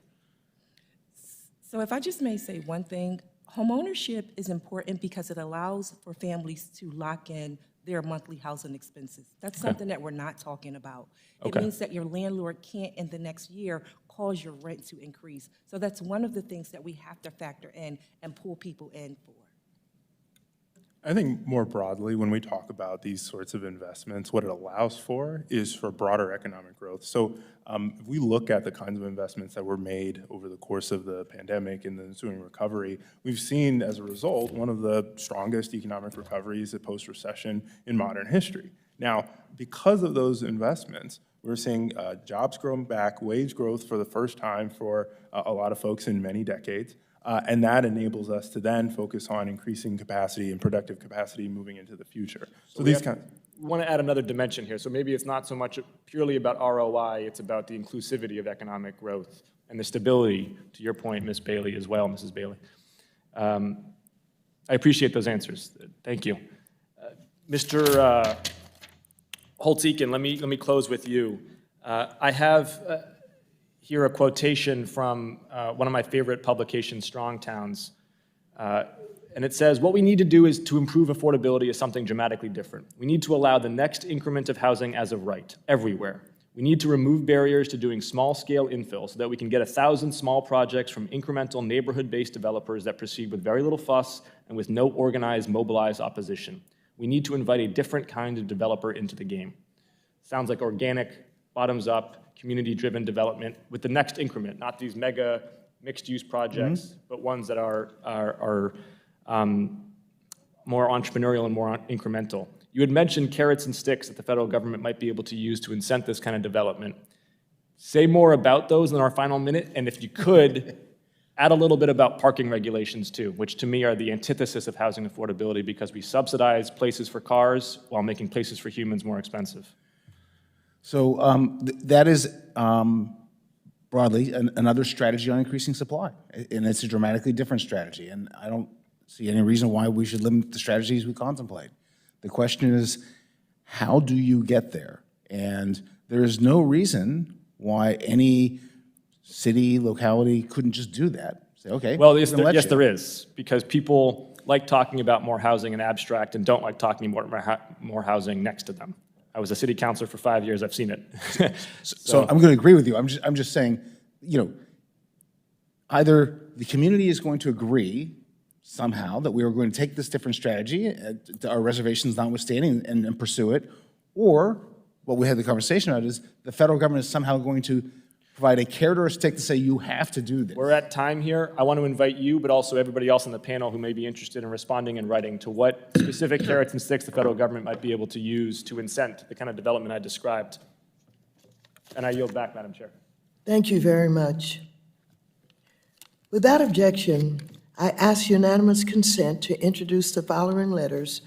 For the record, a coalition letter from 12 real estate industry organizations, including the National Association of Home Builders, the National Association of Realtors, a letter from the National Low Income Housing Coalition, and a letter from the National Community Reinvestment Coalition, all in support of today's hearing and the need for robust, affordable housing investments. I'd like to thank our distinguished witnesses for their testimony here today. And let me just include in this closing that I'm so thankful that all of you are here today and the time that you have spent with us, helping this Congress to understand the need for housing. And Ms. Edie, I want to thank you for sharing with us what has been happening to you and your family. And even though we will not be in charge of this committee, I will be the ranking member, I do believe. And we will not forget that you came here today, and we're going to have a budget, and we're going to be traveling, and I hope that we will get to see you maybe in your hometown. I don't know, but I thank you so very much. I thank all of our expert witnesses who are here today. This has been very important. This is the last housing hearing that I will be holding, and so the members on the opposite side of the aisle have indicated interest. One said, I see you, I hear you. Well, we're going to see if that's really what was meant. And so again, I can't tell you how much I appreciate everyone that was here today. And with that, all members will have 5 legislative days within which to submit additional written questions for the witnesses to the chair, which will be forwarded to the witnesses for their response. I ask our witnesses to please respond as promptly as you are able. Without objection, all members will have 5 legislative days within which to submit extraneous materials to the chair for inclusion in the record. With that, this hearing is adjourned.